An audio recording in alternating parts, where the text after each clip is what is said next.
live. Thank you for watching, family. My name is Brother Greg, aka the Real gLO. Thank you for, if you're on a replay, as we say in Hawaii, mahalo nui loa. Today's broadcast is brought to you by archon.com. If you're looking for, I don't have one in front of me, but if you're looking for a tripod mounting solutions, if you're like a content creator, if you like doing TikToks, YouTube videos, go to archon.com. Get your tripods, mounting solutions for even DSLRs. If you're someone that is a professional truck driver and you need mounting equipment for your, all of your equipment in your truck, or maybe you do, like Uber Eats or what's the other one? Lyft, Uber driver. Or if you do those food delivery stuff, go to archon.com. Get yourself a tripod, mounting solutions. Maybe you're like me and my wife. We like watching YouTube videos late at night and having a good laugh, and the phone just hits you right in the face. You need a tripod. Put the phone right up next side, up. I almost said upside. That's like a southern term. Oh my God. Right next to your bed. Put the tripod right there with your phone, that we don't have black eye syndrome. Archon.com. Make sure you put in Hawaii at the checkout and you get 20% off your entire order. Okay, I got through that. Holy smokes, that was tough. Well, family, do me a favor. If you haven't shared this out, repost it. I appreciate it. We are live on YouTube, Twitch, X, Rumble, and Kick, which is a new live stream platform. They actually are in beta, so we're testing them out, and we definitely appreciate that. I am excited, family. Today's guest, I don't know if I'm going to make it throughout her entire resume and credentials. I just know that she's awesome. Her name is Sarah Listi. I think I said it right, Sarah Listi. She is the founder of Two Girls Garage. I reached out to her because I've been doing a series on America at Work. And it's just something that I felt led to do here on social media, to share with you guys, not so much the political aspect of people working or not working, but to really showcase people that are very essential to our workforce, but also people that have a passion for sharing their craft and their profession. Sarah's very interesting. She is the founder of her, not just her website, but it's a blog, and also she teaches people how to build stuff. I think the term, she's a homesteader. I think that's the term. I'm still learning that myself. But she's an amazing I think the word I use on social media, she's a master woodworker.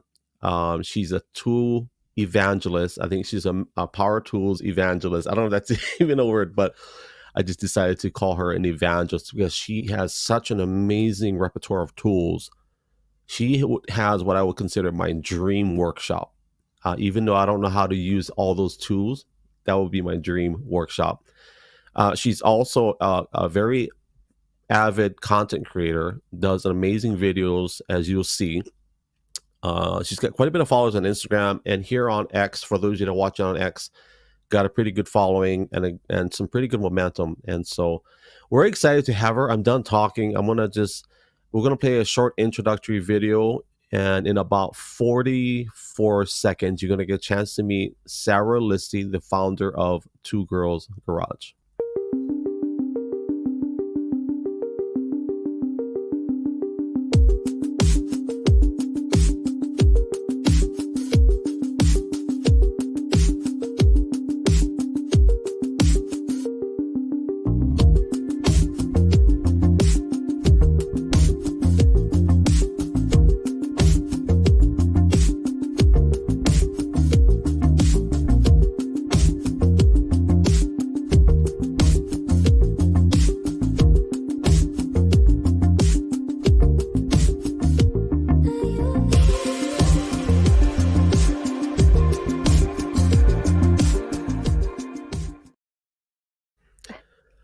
I was jamming.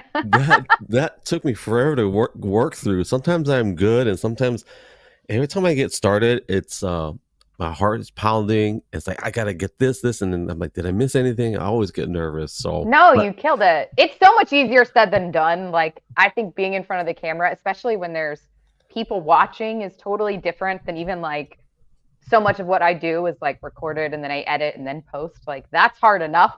But when people are around and there's distraction, oh my God, it's a lot. Like, the thing is, try to get it out. I love it because I'm just analyzing myself, but I'm really bad in post, and I think it's part of it is being lazy growing up in Yeah. terms of the finished product. I just wanted to get it out and go out and play. That was my mindset. So Honestly, I when I started content creation in general, right? Like live streaming wasn't really, it was kind of like between like Twitch, for example, being like the thing and YouTube really being the big push, right? Or Instagram.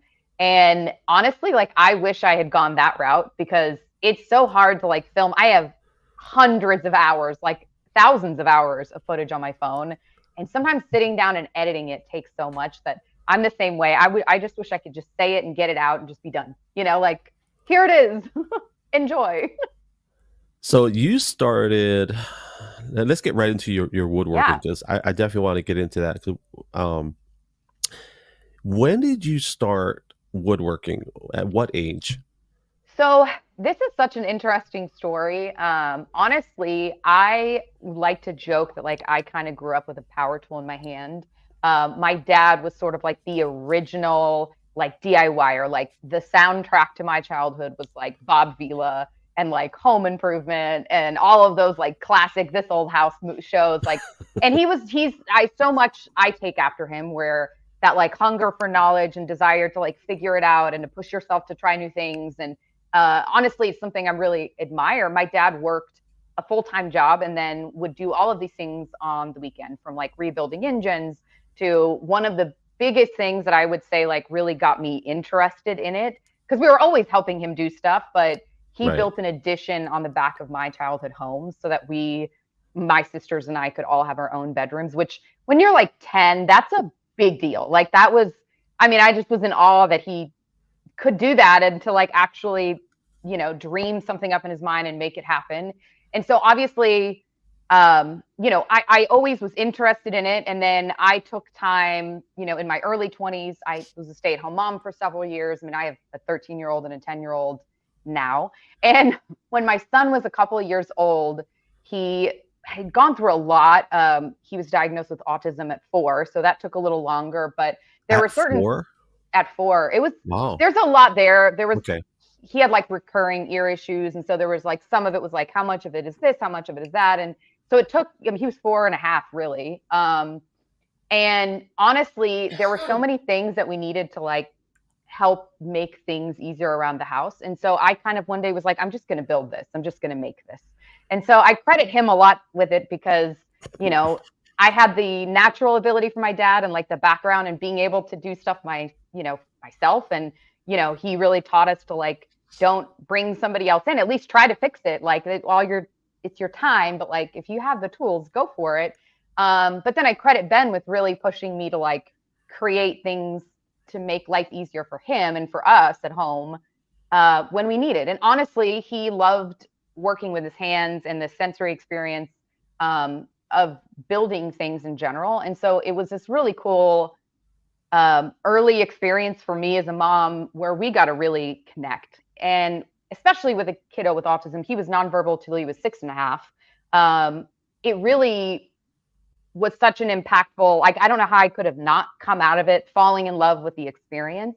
And honestly, now I would say I love the feel, the touch, the smell, the entire experience of being in the shop makes it so worth every moment. So that's how I got into it. And then I took it into a million directions and I started the business itself back. I mean, gosh, really, it hasn't been that long ago since I really started doing more commission pieces. Like I did a few, and then I really was like, okay, I'm going to make a business out of this. And that was 7 years ago, probably. So, I mean, it's, riding the waves. I want to play a video. So Sure. and we'll talk about some of the terminology. I know what you Yeah. meant, but some of the people may not. But we'll cover that. I want to play a Okay, I video. love it. I had to take out your music just because I don't want to get dinged on my Don't end do that. because Yeah. they'll flag me. So I rarely use it anymore for that reason because I do not like getting those notices about monetization. I'm like, okay, I'm sorry. So I now pay for a music service so I don't get Okay. dinged for it. It's just not the popular music people know about, but I need to look into that. You have to tell me your source. Yeah, I'll send it to you. Okay, good. Here we go, and we can talk about this after. Yeah.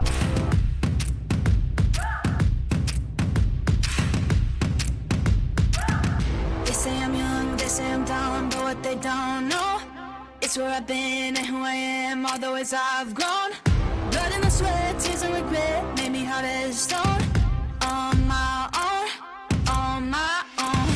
put the work in, yeah, I earned it, it's my destiny. Yeah, I'm on top, can't be stopped, shooting my shot.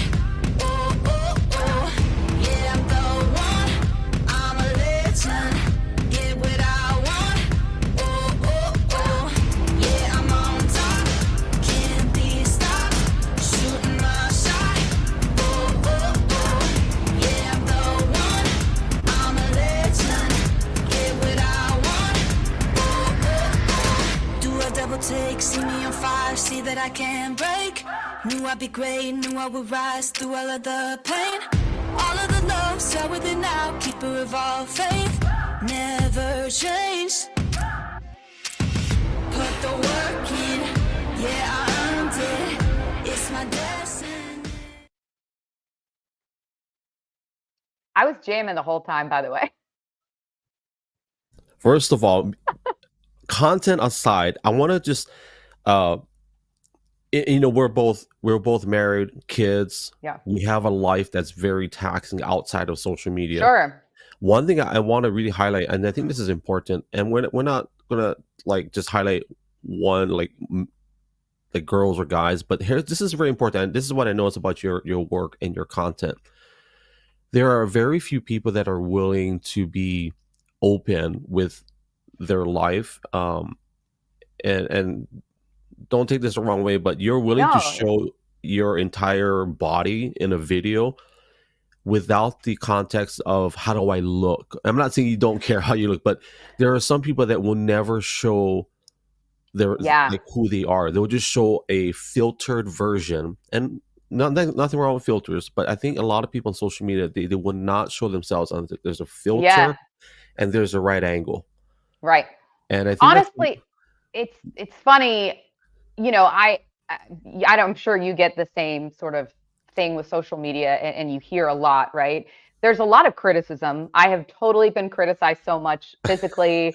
I have heard some ridiculous things. The comments, like, honestly, sometimes I think I post something that's like super benign and I'm just using a tool and I'm working and whatever. And what people will notice from that is mind blowing to me. Obviously, you know, I'm 37, so I'm knocking on 40's door. You know, physically, I am proud of myself and my body. I've created kids. I've done amazing things. I've built amazing things. You know, but I'm not a model, right? I'm not a size 00. I'm not. You know, I don't want to lean into appearance as a reason for people to find my content interesting. If anything, I just want people to focus on what we're talking about, what we're doing. But I found that at the end of the day, I was going to be sexualized no matter what. And it's a very sad aspect of it. So I just do what I'm doing. And I'm self-conscious about it at times. And my husband would tell you, like, I have days where I'm like, oh my God, people are saying all these mean things, or they just keep noticing XYZ, and it's like so frustrating. But I don't let it control what I'm putting out, because at the end of the day, I mean, I'm proud of myself and who I am. And I don't know if you even knew this, but last year I had a really, really major spine surgery, like really major. Like I had a 2-level lumbar fusion with a discectomy. It was really bad. Like it was. you don't move like you had a fusion. I'm not even 6 months. I'll be 6 months on the 10th out. So like I'm still very early in the recovery process still. So what numbers were fused? L4, 5, and then 5, 1. So Or 5, L5, L4 and 5, then L5, S1. So from 4 to S1 in my lumbar. So basically from like the middle of my back all the way down, essentially, is all. Yeah, like to the hip, basically the hip area. Yeah, beyond the hip, actually. It goes all the way down to your tailbone. So That's my right. incision starts up right like 2 inches, well, maybe not even 2 inches, about an inch below my rib cage. So honestly, it was a really humbling year of like, this is where I'm at. That's why, in fact, one of the videos you showed where I was talking about like learning my limits, accepting what I can and can't do.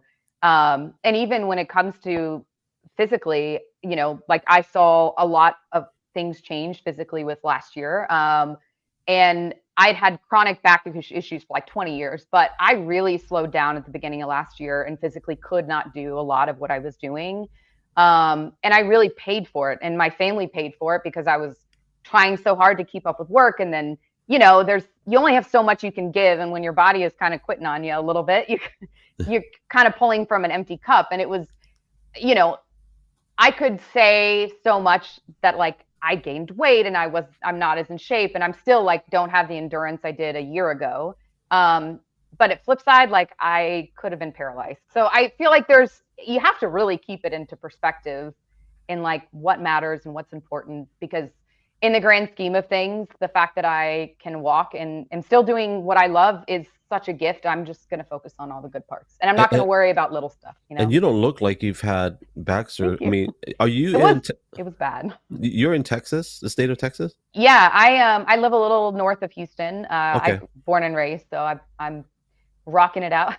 There's a famous Texas folk. Texas guy. He was my idol as far as bodybuilding, Ronnie Coleman. Okay, yeah. He is from Texas. He had, I want to say at least, I don't know how, he's had 30 plus surgeries after he retired. After he retired from bodybuilding. Yeah. And I think almost his entire back is all fused. I don't think he has. Yeah, and he's still working out. I think that's incredible. Honestly, like so to back up a little bit, I woke up one day last year. I had a lot of back issues. They were getting worse and worse. You know, I saw a chiropractor, I did PT. Obviously, I was physically active, I was physically fit. I was as healthy as I could be. In fact, that was one of the things that saved me from having surgery quicker. But I have degenerative disc disease. So my 2 bottom discs were just gone. There was just nothing there. And they herniated out, blocking my spinal cord, and had affected the nerve roots. The bones had grown. It was really bad. I mean, the whole thing it was just a really significant, they were like, I don't know how you're walking. I woke up one day and I just had lost feeling in the right side of my leg, just completely. I couldn't feel from my hip all the way down to my toes. And it terrified me. I waited a couple weeks to go to the doctor because I kept thinking, surely I just moved wrong or something's pinched. I'd had the pinched nerves before. So I was like, this is going to go away. And it didn't. And I saw 8 surgeons because I was in such denial that this was the only option I had. And it was just it is what it is. I just didn't get another. It was the best opportunity to preserve as much as I could physically. And I think at some point I just had to accept it. And it was hard. I mean, like I said, that started in April and I didn't have surgery till August. So, I mean, the medical industry has changed so much. It was a process to get it in and get scheduled. And I mean, insurance approvals. I mean, this was a $500,000 surgery. Like, this is Thank God insane. for insurance.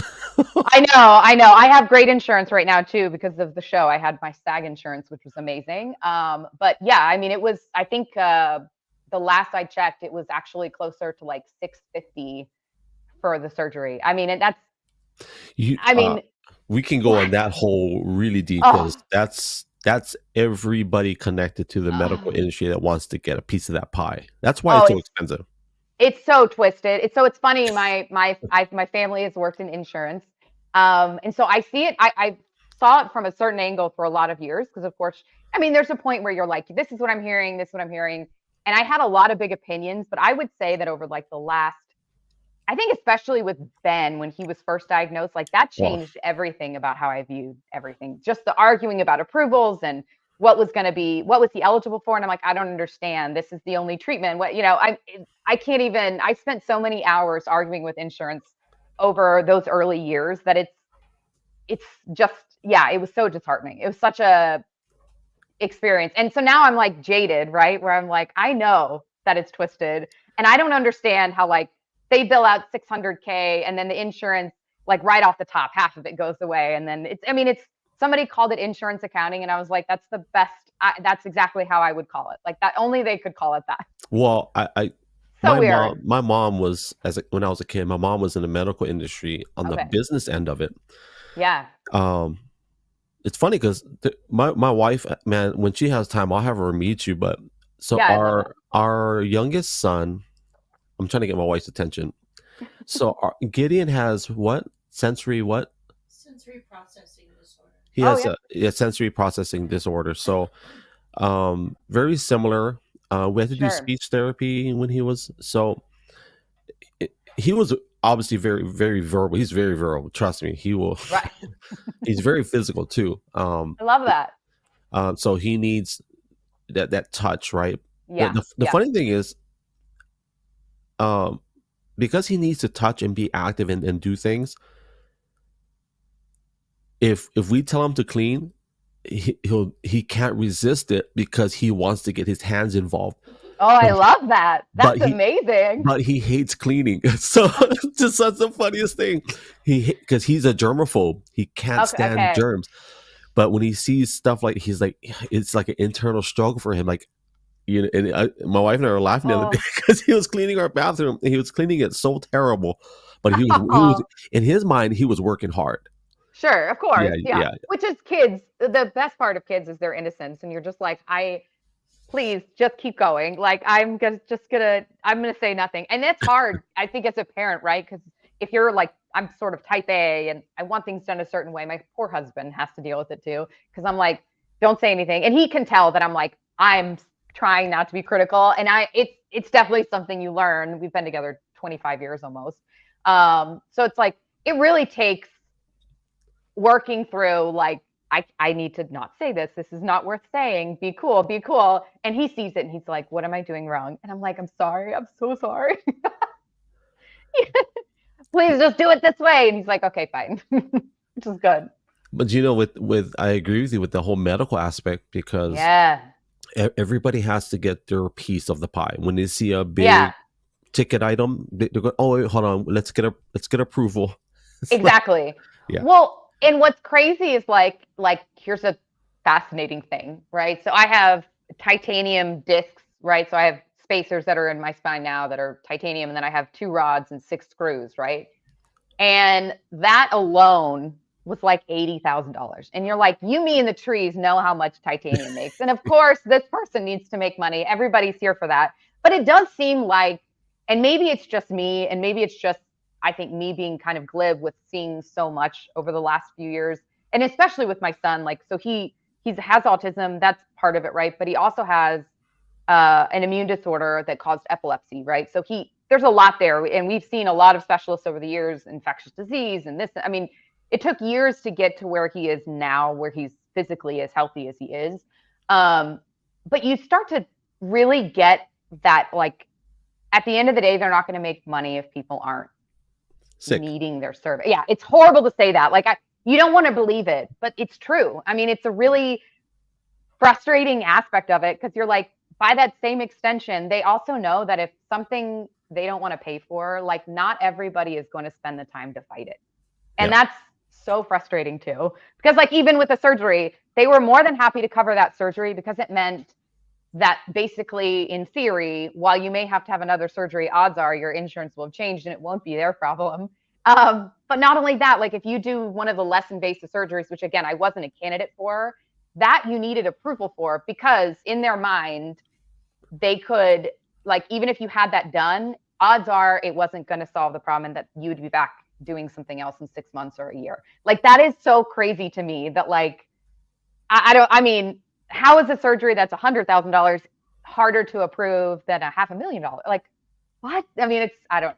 At that, you know, it's about residual income too, because obviously Totally. it's not just the surgery. Yeah. You got post-op, you have follow-up visits, Yes. you got to get medication for pain, right? Yeah. For the next 6 months. Which is a totally different deal now, by the way. I will be super honest that the way, you know, and I this is such a controversial topic, and so I shouldn't say anything, but I feel like it's such a, you talk about Let's like pain do meds, it. right? I was so surprised by what their expectations were in terms of like pain management post a surgery like this. When I tell you that, like, I woke up screaming, like there was no other way to put it. And I'm not embarrassed by that. I was in the hospital for 2 days. It was horribly, the pain was like, I mean, just my poor husband was like, I can't even see you like this. Like, this, it killed him. He was like, this is the worst. That first 10 days was oh my gosh. But like they send you home with meds and they're like, well, take it every 6 hours. And you're like, okay. And it's not, it barely touches it, barely touched it. And it was like, okay, well, we won't prescribe stronger stuff because it's addictive, right? But it's addictive if you're taking it for reasons like this wasn't surgery. This was a very valid use of like that. That's what that medication was designed for. And so I obviously see the need for like preventing and listen, the pharmaceutical industry made a lot of money off of a lot of people's misfortune. So I totally am like 100% something needed to happen. But it's so crazy that like doctors are scared to prescribe adequate pain meds after something that intense. Like that is literally known as like one of the top 5 most painful surgeries you can have. So it was very like I was very frustrated by it. I found it to be very frustrating. And like then the pharmacy is questioning you and I'm like, I've literally been going to this pharmacy for 10 years. You have never asked me a question about anything else. Like, I mean, I don't know. It was a very odd experience, you know. I mean, I got through it. I'm glad that I'm past it. I'm not on pain meds now, obviously, but yeah. I mean, it was a fight every day. It was horrible. So all the pain and surgeries behind, you've created some pretty amazing work after that. And I think you said the word commission pieces. Can you explain to us what that means to Sure. people? Yeah, so commission pieces are like when somebody would reach out to me and say like, "Hey, I want this custom, piece for this space in my house and I need it to function this way or I want a dining room table or I want a built-in cabinet for my dining room or whatever." So I've done like I haven't restarted commission pieces since I had surgery because I wanted to make sure I was 100%. But I actually just started a build for myself, a personal build. And honestly, it's been one that I sketched out actually post surgery. So, which was such a cool thing about that, and that I spent a lot of time sketching and kind of really going back. I missed it so much, like being out here. So it was in that way like a good opportunity to kind of refresh my creative energy, I guess. Because when you're in it day to day, it's hard to appreciate it to a point, right? And so stepping back, I think in that regard was very healthy. But yeah, so I just started this new build, and I'm like, okay, once this one's done, then I'll be able to resume that. But yeah, I've done a bunch of cool commission builds over the years that are amazing. In fact, my American flags are still one of the most popular builds that Explain people that. request. Explain that American flag ones. So I've made custom American flags that are literally out of all hardwood. So they don't, they're not red, white, and blue. They're very like kind of muted tones. I use walnut to replace the blue backer. And then I'll actually cut maple on my laser for all of the stars. And then I usually do maple and cherry or maple and mahogany or maple and sapele or there's a handful of different species you can kind of interchange or ash for maple. But they're just these really amazing pieces of artwork that end up being one of the things people request all the time, that they're like, can you make these flags, or I need it for an office or a school, or I mean, there's always really cool stories behind it too. Or I had a friend, whose son was a veteran and he's coming home. There was always cool stories behind everyone, which I don't know, felt like a big gift of it. You want to feel like there's something very cool about knowing whether it's, like I said, a flag or whether it's a custom build, like that something you create and make is going to be in somebody's everyday life. Like that's very humbling when you think about it like that, because you're like, all of these people will have all of these memories associated with your Thanksgiving table, right? Or, you know what I mean? Like there's so much sentiment there. And I really get a lot of satisfaction walking through my house and being like, I built this and I built that. And I don't know, there's something cool about that. But anytime you get to do something that's extra sentimental, and obviously I'm a really patriotic person. I think that's a Texas thing a little bit. But, being able to express love for our country and appreciation, especially for what so many have sacrificed for it, is such a cool full circle thing too. It's a gift to do it. Well, and the fact that you're working with your hands and you're building stuff. One of my previous guests, David Padilla, he's a very good friend of mine actually in Hawaii. I took my pistol safety courses from him, from his company. He mentioned a comment. We're talking about money. And he said that with Elon Musk, he said, with all his money, it's good to see that he's still creating stuff. Oh, 100%. Innovation, whatever. And so I think that's really cool what you do. And now you mentioned a word, sapele. Is that an African wood? Sapele is actually a domestic wood. It's Okay. very close to, I've got a piece of it right here. It's very close to um, mahogany in that it's got these really pretty, see if I can pull this down. It's So got these really it's a pretty hardwood. stripes. It's a hardwood, but it's a really like stunning wood because it shimmers, right? Like it's got these like Oh, it's so hard to explain, but if you've ever seen mahogany when it's really well finished and really done right, it gets these like stripes of like sheen, and you're like, this okay. is so incredible. Okay. Let me Sapele is flex. like that. I'm gonna flex on you now. Okay, I'm ready for it. So this Oh, it so this was my office for many years. So okay. when I say office, a lot of people say, "Oh, well, I sat at a desk." No, I actually did woodworking, sanding, It's woodworking, amazing. refinishing. Okay. So my boss was Angus Mitchell. Rest in peace. He actually just passed away in January. I'm He was only sorry. 53, but his Wow. dad built this house in 1987, Jeez. and we remodeled this floor. So the floor is actually ipe, which is Okay. a Brazil, I think Brazilian wood, Yes. Yeah. and we had it shipped, and we had to let it sit they let it sit at the warehouse for I think a year. Sure. Yeah. But even then, we're in Hawaii, so it was still at like 30%, I think, moisture. Okay. So it was still quite a bit, and I think we had to bring it down to like I want to say 12. I forget the number, like 12% before we started to work with it. Yeah. But You generally, if it's air dried, 12 is probably pretty good. yeah, so I know we're throwing some specs out there because I'm flexing people. So, but I love that. all the cabinets and doors are coil wood. Okay. Okay. So that was so koa is similar to a walnut, right? It's a very Yeah, similar it's like species. acacia is the actual English, Okay. but in Hawaii, when they brought the acacia over, it took upon the character of the soil. And So so beautiful. when you said shimmer, Yes. coil wood has a golden shimmer when you sand it Oh, down properly. I think right. at least like 300 or higher, and Okay. you oil it multiple times, it has a beautiful shimmer. I feel It's like that's what's cool with wood too is it's like nature is it's nature's art in the best yeah. way, right? Because you're like, how did anything that just grew in the soil like create it's so beautiful. And I'm such a nerd by that, right? Like I get so excited when I see a cool piece of wood and like you get to experience that. But I mean that's absolutely stunning. Now you It's can't see the island, but that island costed 30 grand. oh That cabinet guy charged way too much, but custom it's cabinets are expensive and they're tedious. So now yeah. that's beautiful. So this is what we call the main house. So if you notice the beam at the top, the white Sure. portion of it, Right? that's not wood. That's actually concrete. Okay. So the beams or the posts are not supportive. They're just cosmetic. And Okay, that's interesting. yeah, they're actually tree stumps, and they're pretty big. It's hard to tell in a photo, but the entire house is kind of built like the interior of a turtle shell.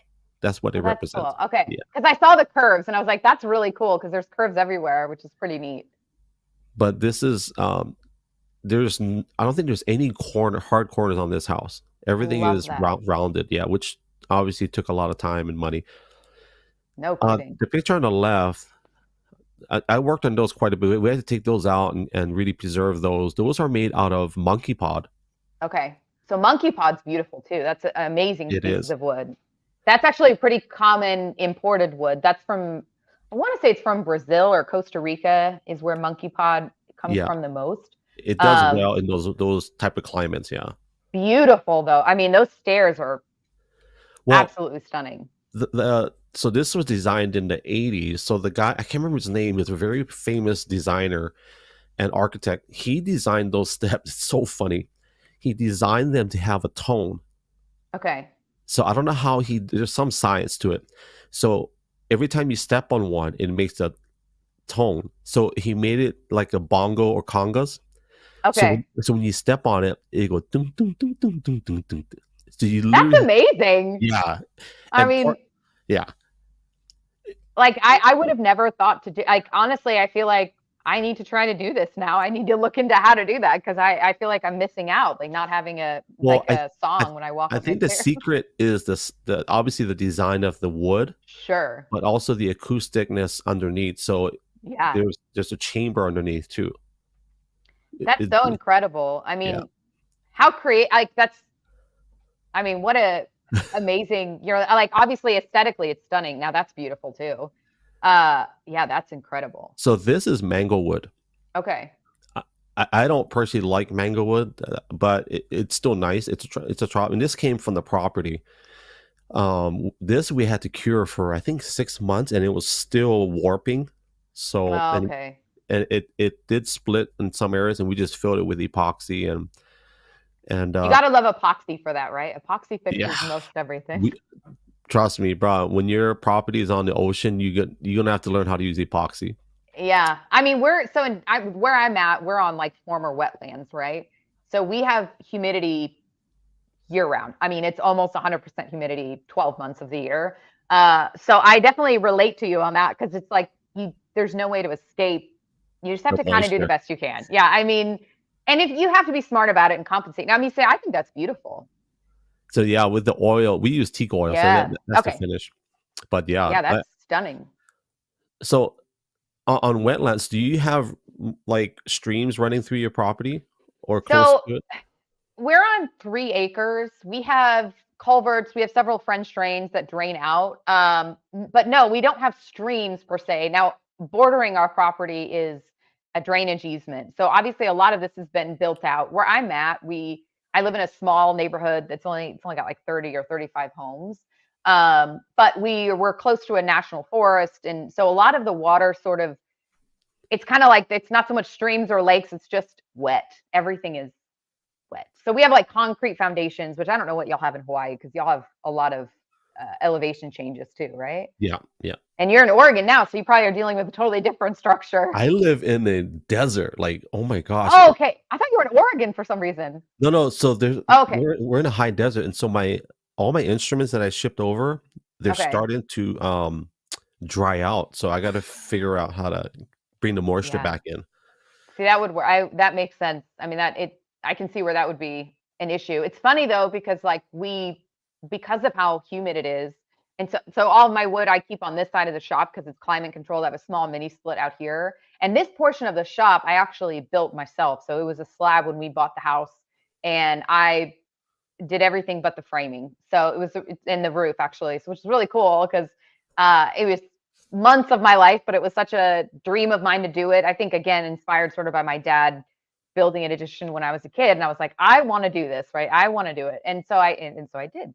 So that was really cool. But it's anyway, whenever you bring furniture inside, you have to be so cautious of it, right? Because you have to regulate this wood versus what's indoors. And we actually switched out like our HVAC system like a couple years ago. And now that like the higher rated systems, they dehumidify a lot better, right? And so we even noticed a change just from that. Like how in if it's outside, the humidity is, 100%. Go inside, it's like 40%. And that's really low. Like it's funny how that stuff like impacts wood and there is a lot to be said for oftentimes like especially here when I build something I will often recommend that a piece sit and then I'll finish on site after it's sat in a place for a couple of days to give it a chance to chill because if there's an issue it's better to fix it before you've applied finish. Do you have your own Thankfully. like um uh, in Hawaii we had this we created our own oven. I guess you call it an oven where we'd run heat through it and we put the boards in it.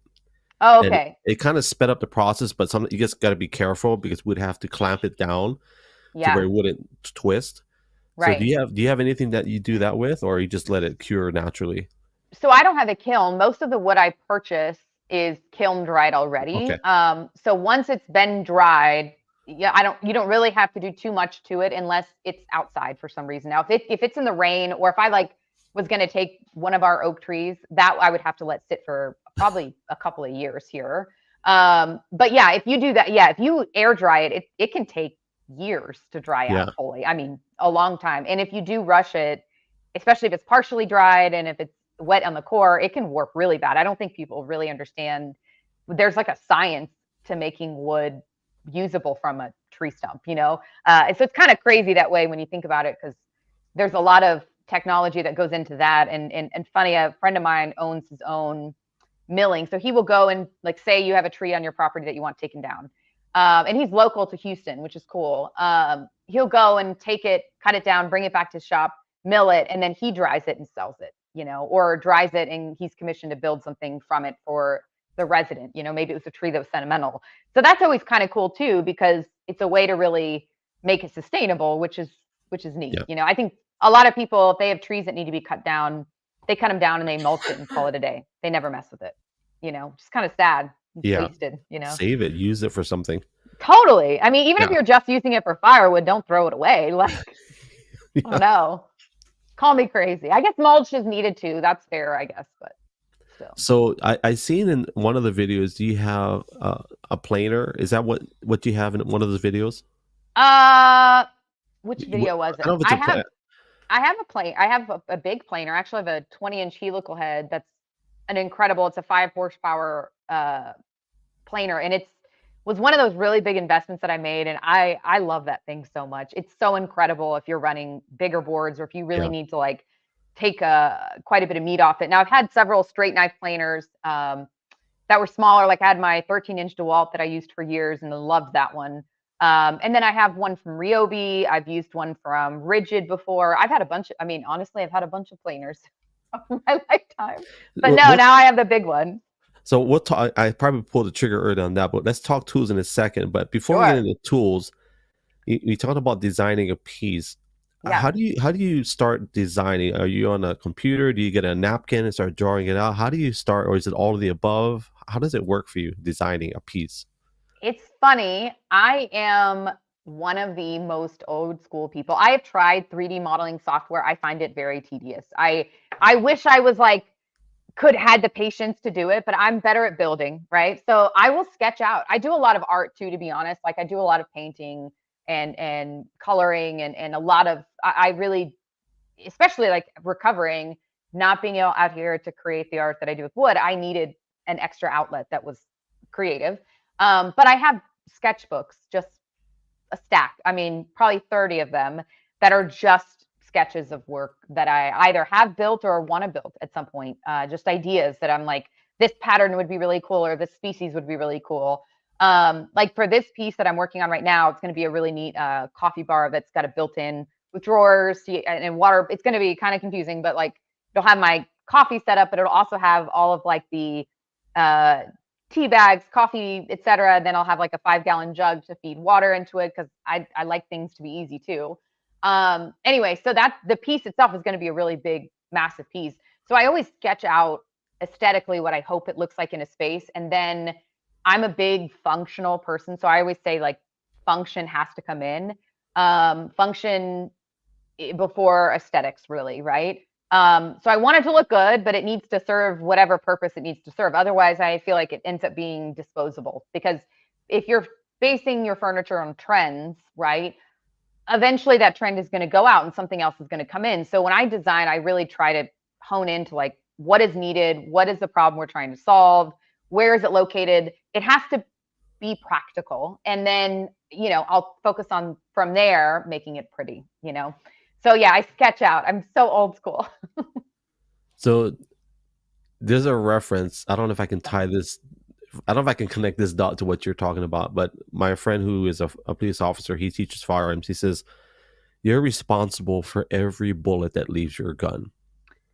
And Yeah. when it comes to your projects, everything that you've created, even pieces that you don't sell or give away, are you attached to anything that, like, let's say you created something, maybe it wasn't perfect. Are there any pieces that you have that are special to you that you're never going to sell, you're never going to give out to anybody? You know, I'm sure. Yeah, I'm trying to think. So in fact, a lot of experimenting that I've done over the years, and I think that's part of, in this case, how you educate yourself a little bit. So much of what I'm doing, I'm not formally trained, right? Like there's no school. I mean, there's schools for woodworking, but they're usually like hyper focused. But I never went to like, there's no college, right? Like there's no 5 years of education for woodworking. A lot of it is, at least in my case, not to speak for others, but a lot of it is you know, you learn from others. In my case, I learned from my dad. I learned from seeking out information, and I learned from trial and error, you know.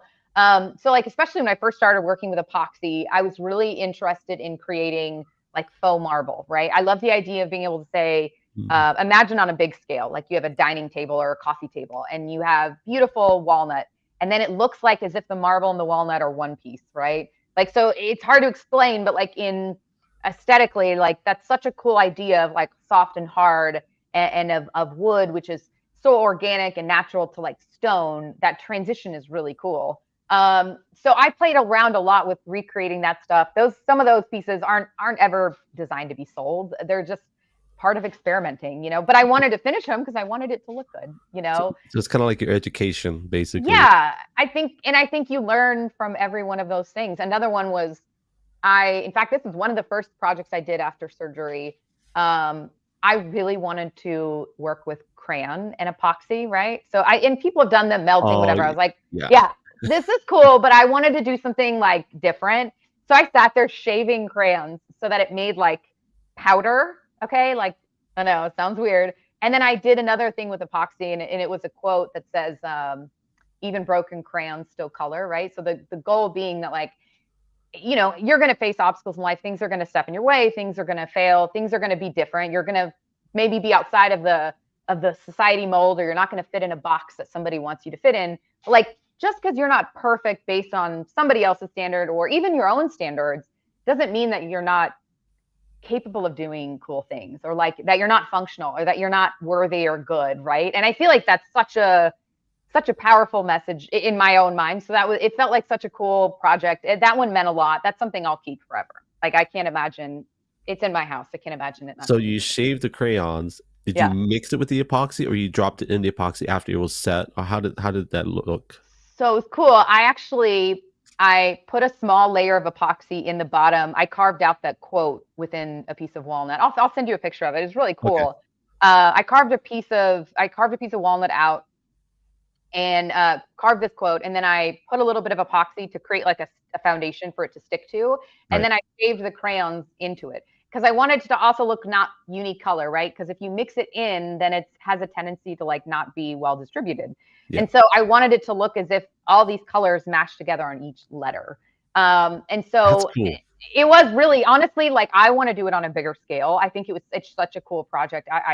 That's going to be on my list of things when I have time to like just create for creating's sake. That'll be another one I want to do. And then I sealed it with epoxy over so that the wax, you know, was encapsulated basically. But it was such a fun project. And it was something that I'd always wanted to do. And so I was like, I'm doing this post-surgery. Like, I'm going to do this. This is on my list.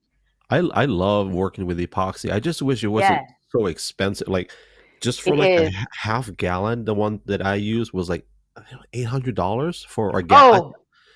And no, gallon. My gosh. A gallon was $800. The company is I think it's Ecopoxy. Okay, so Ecopoxy, yeah, they're a little pricey. They're good. I mean, it's good stuff. I've had a lot of people have had great luck with it. I personally have always used Total Boat. And I've had, and they actually, it's funny, they really got their start in epoxy because they catered towards boat refinishers. Like, that was really what they're, that's why Hawaii, we love that in Hawaii, because it'll work, it'll last. Yeah, it's a really cool, it's a neat product. But so I've worked with them over the years, which is really great. And so they'll send me, you know, new product and stuff to try out. But I feel like a gallon of it, I'd have to look. I want to say it's like 125 or so. I might be quoting a different company price, but I know just in general in the islands, regardless, it's expensive. I mean, it, you know, no matter how you slice it. I would cut out, I think it's dowels, like in wood, and I would mix different colors to see what they look like, and let it dry, and I would have like a little palette, and then I would pick. Oh, I love that. And you know, the powder is not cheap either. So mixing the powder. Yeah, the pigment. The pigment, yeah. It's funny. I'm laughing at I have a whole display of pigments up here. Oh, you do? Yeah, and so it's funny, if you ever get into it again, there's newer pigments that have come out that are liquid pigments. Mixol makes one, but actually you can mix that pigment and other stuff, which is really neat. You can make like custom paint colors or cement colors and stuff. But Total Boat, they also have dispersion pigments. that make it like the most opaque color you've ever seen in your life. So it's not shimmery, right? They're like true to color. It's really neat to experiment too, or combining the two with them. Or if you've ever done alcohol inks and epoxy, I that's, haven't done alcohol inks. No. oh my gosh, it's so fun. It makes like these starburst effects. It's just it's such a fun, no two ways about it. It's Okay, fun. wait. So yeah. the alcohol, it Yes. reacts to whatever. Is that why it does that starburst? Because it's reacting like Yes. how water and oil kind of a deal? So it's similar, right? So obviously epoxy, when you mix the two portions together, creates a exothermic reaction that actually solidifies eventually with time, right? So as that heat, it creates heat within that container, and then as that heat Yeah. dissipates, it'll cool into a solid, like, almost plastic-like form. But whenever the alcohol ink hits it, in fact, one of the ways you can get rid of bubbles on epoxy is to spray it with higher 91 or 94% I alcohol. didn't think about that. We always had a heat gun. Yeah, so heat guns work, but I will say you have to be careful with fumes from the heat gun on epoxy. You always got to watch that. But I do them. You use it. I mean, it's part of it. You just have to be mindful of it. I'm sensitive though to smells. I thought it smells good, honestly. That's funny. Yeah. There are a lot of weird smells. Like I'm one of those that likes the smell of cut grass and like gasoline. Yeah. So I'm with you on like, I like the oddest scents. But no, alcohol ink, as it suspends, right? Because alcohol is such a different viscosity, it'll literally freeze within the pigment. But it also, because it evaporates so quickly, it'll evaporate out of the epoxy you have to do it while it's curing. So it needs to still be liquid, right? It'll leave the pigment, but the alcohol will evaporate. It's just such a neat, and you can layer it to create all these cool effects. It's such a fun, that's an addicting process, honestly. Like it's a really fun experience to do that. Like I don't think I've seen any videos on your social. Have you done any videos on that? not recently. I have, but it's Oh. been a while. I'm trying to think, in fact, I used epoxy yesterday. So it's funny because I walked by it today and I like put my finger in it. I was like, wow, Sarah, like you didn't know how long it needed to cure. Like Oh, I'm it was so clearly, yeah, I'm just like a 5-year-old in an adult body. Couldn't resist.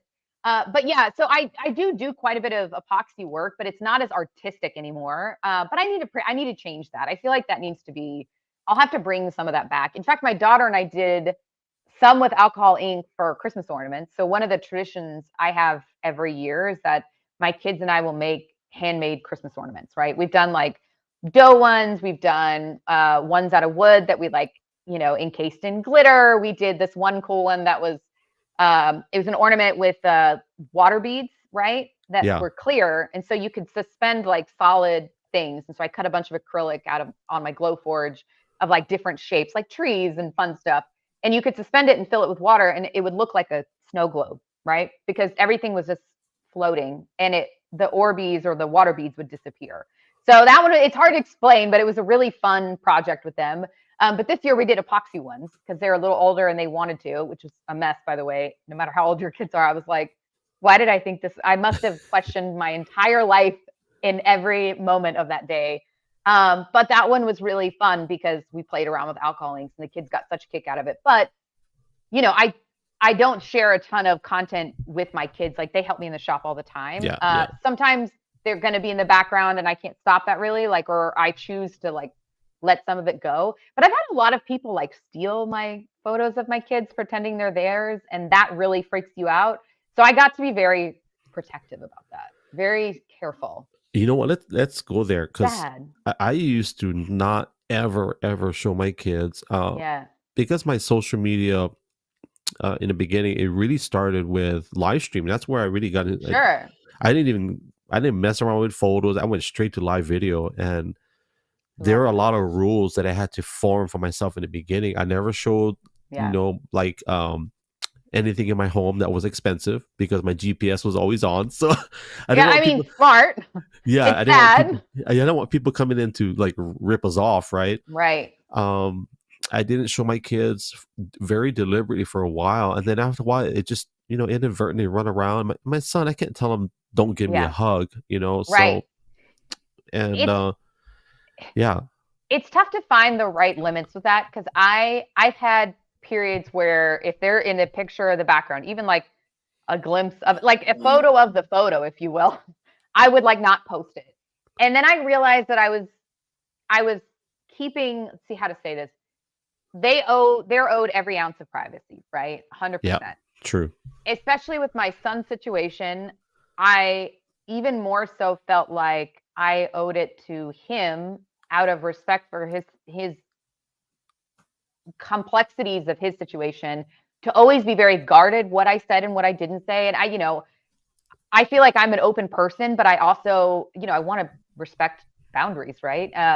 But I think it's tough because you can't keep part of it locked in, right? And so this past summer I went through a phase where I felt like I think so overwhelmed from trying to keep things separate and that I wasn't really being authentic Yeah. by it, if that makes sense. Like, so I think there's a balance, right? Like I would never use my kids in an ad, for example, Yeah. ever. I would never, use them for, let's say, engagement or whatever. I've certainly included photos or pictures where like I've said it's such a great gift to like be able to teach your kids things or whatever. And I love when my kids work with me in the shop. But even then it's few and far between because it is like separate life, And to be honest, I mean, not sure how you've ever considered this, but I have a predominantly male audience. Like my Instagram, I think it's like 80% male. So as much as I hate saying it, I fought so hard to gain respect as a woman in the trades in general I that believe it. it's tough. Even it's 2024 and the comments. Oh my God. Facebook is the worst for the ugly comments, by the way. That's the worst platform for like ridiculous comments where I'm like I had somebody tell me once, this is why feminism doesn't work. I was like, okay. And I'm See, like, that's why I have you, because I can imagine the comment. I'm thinking of it oh, right now. I'm thinking like, oh wow, I didn't know a woman could do this, or wow, your husband lets you play with his tools. I've Yeah. heard, I've heard it all. In fact, I had somebody once, and this happened recently, and my dad saw it, and he called me. He's like, "Don't let that blah blah blah," use some colorful language. Get you down. He doesn't know anything. He was like, the guy said though, he was like, "So nice of your dad to let you borrow his tools," and my dad was like, "He doesn't know anything," and I was like, "Dad, it's you can't like there is so much that you can't control," and like I've heard recently, I heard this where somebody said create content for the people that are watching your content and that are engaging and like let it go a little bit, right? Like you can't, the people that don't believe women belong in that industry or don't believe in me as a person or don't believe in my skills, I could bang my head against the wall trying to convince them of that and I'm never going to win. So like I'll tell you this. Let let me it share. go. I'll share this with you. And Yeah. I'm sure you know who he is, Mike Rowe. Yeah.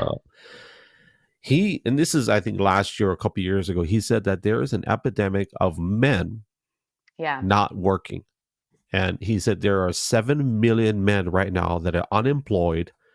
And he says, I'm going to throw a fake number, but like 80% of them are not working because they don't want to. Yeah. See, that's And, sad. and the other 20% are because they just can't find a job that would best suit their needs or family. Right. And he says, I tour the nation doing all these dirty jobs that pay decent amount of money, and I'm learning all these different trades that are looking for workers. Right. And there's an epidemic of men that are sitting at home being a cell phone entrepreneur, pretending that they have a business or a product, trying to push it on people for whatever reason. Right. And the fact that you're working with your hands, you are in a profession that the 80% can do and are not willing to do. And they choose not to. Yeah. So sexism aside, chauvinism, whatever. Yeah. But you just keep flexing on them. Oh, I love that. Thank you. Keep flexing on them. I always am curious, obviously so much of what you're doing now in terms of talking about the struggles of like, we look at like unemployment numbers. In fact, they were just released last week and people are like, oh, so-and-so, they're unemployed. And I'm like, it's such an odd thing because you're like, how is unemployment going down? But like, I know being in this industry, one of the things we talk about constantly, in fact, I'm working on a really amazing campaign with a really major big box store. I can't say because I don't know if it's in my NDA that I'm allowed to say it or not. Now that I was like, let me hold on. I have to make sure I'm careful. That is literally talking about their promoting trades, right? As like, this is a viable career. obviously there's a lot of misconceptions. I think you could look at a lot of things over the last few generations where my dad and I used to talk about this all the time. He was definitely a trades guy, but he was told you go to college, right? Like that was the attitude then. Like go to college, don't do this, don't do that. When the reality is, without the electricians, without the plumbers, without the mechanics, you're not driving your car, or you're not living with air conditioning, and you don't have lights on in your house. So like those are the people that built America, and they're the people that keep America going. But there's this odd stigma around it. And I still feel like that is present to a point, which is crazy to me, because I feel like education is amazing. I am a big nerd. I joke that I'm a forever student. I think I told you that's one of the things I call myself, right? Is I truly am. I've always had great academic success. Like when my son, early in his diagnosis, perfect example, I went back to school because I wasn't getting the answers I wanted from his doctors. And I felt like I was getting part of the story, but not all of it. I was studying neuroengineering. I was desperate to like figure this out. Now it wasn't my calling, right? And I realized it was taking a lot away from my family, that I had to reassess where my priorities were. And it wasn't what I wasn't getting, it didn't hit all of my boxes, right? But I think you should do what your family needs to make things happen, right? Yeah. And I think that there's nothing wrong with pivoting in your life. If you're in a career that you're not happy with, pivot, right? Don't quit. Don't quit working in general. Like, what an odd thing to do that. And I think there is something to be said for, I think there's dead industries, right? Where people aren't showing their kids or their families, or it's not being passed down the way it was, say, 100 years ago anymore. And I think that I have to assume that's part of it, because I think people inherently, I can't be just me, want to fix. They want, there's a huge portion of people who are mechanically inclined, or, enjoy working with their hands, but they've been told for so long that that's not what they need to be doing or should be doing. That's not the right thing, that I feel like there's now like a internal struggle of like, what's next? How do you overcome, those obstacles? And I don't know the answer for that, but I will say that it is odd to me to just know how many people, I think there's a lack of understanding of how these fields are. I mean, what's going to happen? What are we going to do in 50 years when nobody's there to build our roads, right? Like that's the reality of it. I mean, if we can't change a trajectory, or the trajectory of how we view it, what we're putting out onto it, we're going to have this gaping hole in our economy and in our country's infrastructure that we can't really overcome without addressing it. Then those skills are going to be so much more valuable. And I'm like, all the times to get into it, please. I just paid. So we had a clogged drain from our sink to our septic, and in Hawaii we don't have a septic. So I have one here in Texas, but I didn't before, so I'm with you. It's new. I was drilling, and I was using the auger, and I was like, I can't get it. And I'm like, I am not gonna pay a plumber. And I took all the pipes off, and I went even further. I went about 30 feet, and I still couldn't get it. And it was already cold here, so whatever grease was, it was just solid. It makes sense. So finally, we called a plumber, and we paid him $350. Right. And he was done in about 30 minutes. 30 minutes. So it's funny. I posted something not too long ago, and I was posting, it was just a funny post. I felt like it was one of those things I was recording, and then I was like, the video isn't good, but like there's this one still where my face was like, I was totally grossed out. I'd replaced a flapper on a toilet. So it was really minor. But this thing had like disintegrated into just, I don't even know. You talk about the wax seal had disintegrated? So there's a oh my God, what's the word? Gasket. I was like, oh my God. So there's a gasket. So the flapper falls and there's the gasket there. And so but it had just melted into goo. And it's still gross. And it was nothing. It was just melted, right? Or just like disintegrated. We have hard water here, so heavy sedimented too.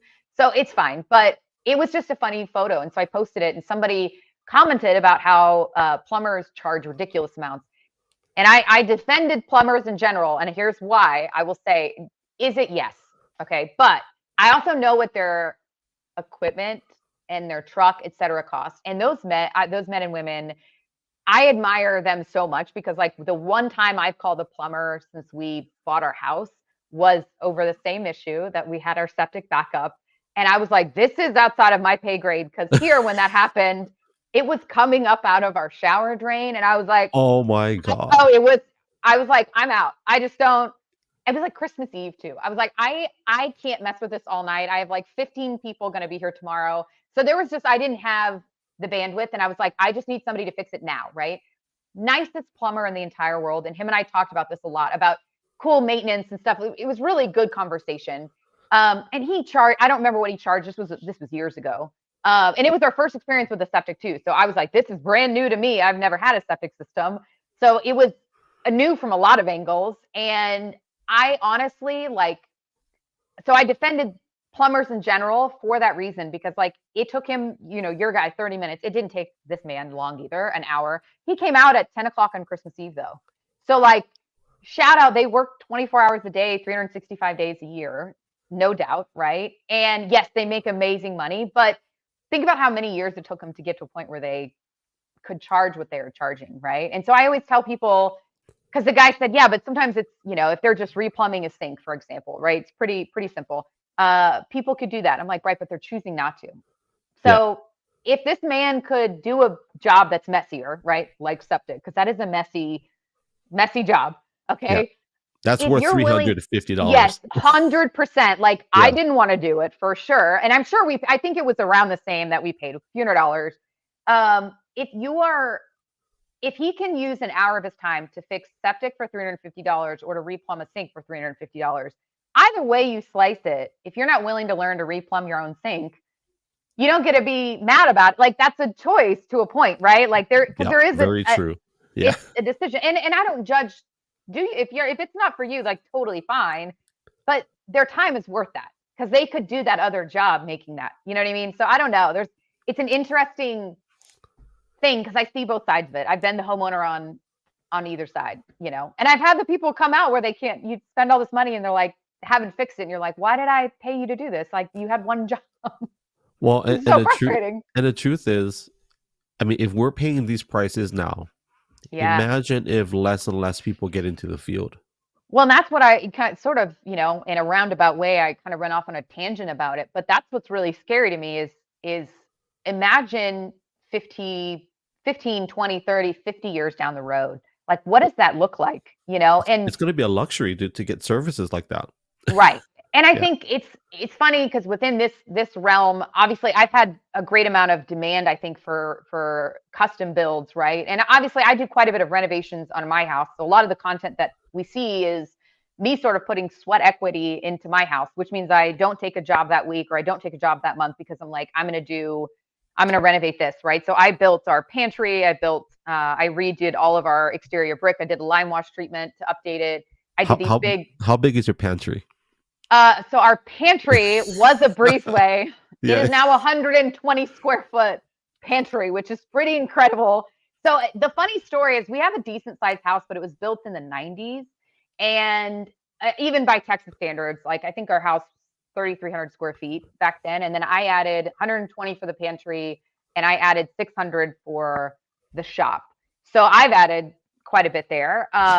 And it's funny because the pantry itself was like a shoebox. I mean, I was like, I have never had a pantry, even in our first house, which was 1,500 square feet. Our pantry was bigger than this. It was so ill-fitting. And I'm a cook. I love to bake and I like to do these things for the kids. And I was like, this is not going to work. So we had thought for a long time of like, how do I fix this pantry issue? And so when I was doing the shop, I was like, I'll just go ahead and frame in this breezeway. And so I had to pour a slab to bring it up to grade because it had dropped between the house and the shop or the garage. Just like a detached garage, right? And so I raised up the slab, framed it all in, and then that's my pantry. Honestly, the best use of space I've ever seen in my life. And it was kind of an odd, they had like a door there. So like you would come into the breezeway and it was like into our kitchen or into the garage, but then we also had a front door. So it kind of created like an odd security issue, if you will, because people could walk up to the side door and it was kind of concerning. I felt like, we live in a really safe area, but still like, I used to say in the apartment industry, crime doesn't have an address. I don't know. Well, you live in the great state of Texas, so you Yes. guys have stand your ground doctrine. We sure do. We sure do. So anybody that's thinking about it, just remember Don't. you don't have to threaten her life. You just have to threaten her Don't. property. She has legal right Yeah. and authority to shoot you. You know, and it's funny that's it's such a controversial. I find it fascinating how like the media has spun stand your ground laws Yeah. I find it fascinating because I'm a big believer in, you know, if you're not doing something to threaten somebody, right? Listen, if you come on my property and I'm uncomfortable, like you made a choice. Like if you're not welcome, I'm not going to jump to that. I would hope to God, pray to God, I never am in a position to ever have to actually make a decision like that. But am I going to let my kid be hurt or like, am I going to? No, absolutely not. Like 100%. I'm sorry, but I'm not. Well, just use a No. 22, and don't use a hollow point. They'll be fine. It'll go right Oh, through honey, them. my everyday carry is a 380. So they'll be fine. Yeah. They might be hurting. Good luck to them. Yeah. I You know, honestly, we're laughing right now. I joke. I hope I pray to God I'm never in a position to make that decision. I really do. I mean, it's certainly not something I would ever relish, right? I feel a lot of immense sympathy, and I truly hope I'm never in that position. But yeah. also, I mean, I'm not naive to the fact, like in fact, our last house, we lived in a really great area, great neighborhood. There was a string of break-ins and somebody had kicked in our front door when I was dropping my kids off at school. I was gone maybe 10 minutes. In fact, not even school, it was pre-K at that point and Ben's therapy. So I came back and saw all the door jambs separated and it just I mean, it was definitely one of those things that I was like, had I been home, I just, yeah. So I don't know. Yeah. Maybe it's a weird perspective. And that was in Texas? Yeah. Honestly, a neighbor caught it on their camera. So we knew, I mean, it scared the crud out of me.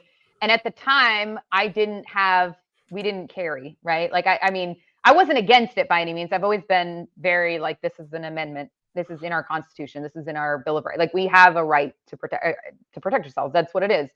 But it just wasn't something. I was certainly not raised around them. My parents are from up north, so a little different culture. And honestly, our entire family carries now. Like you just don't live in a world where you can't be prepared.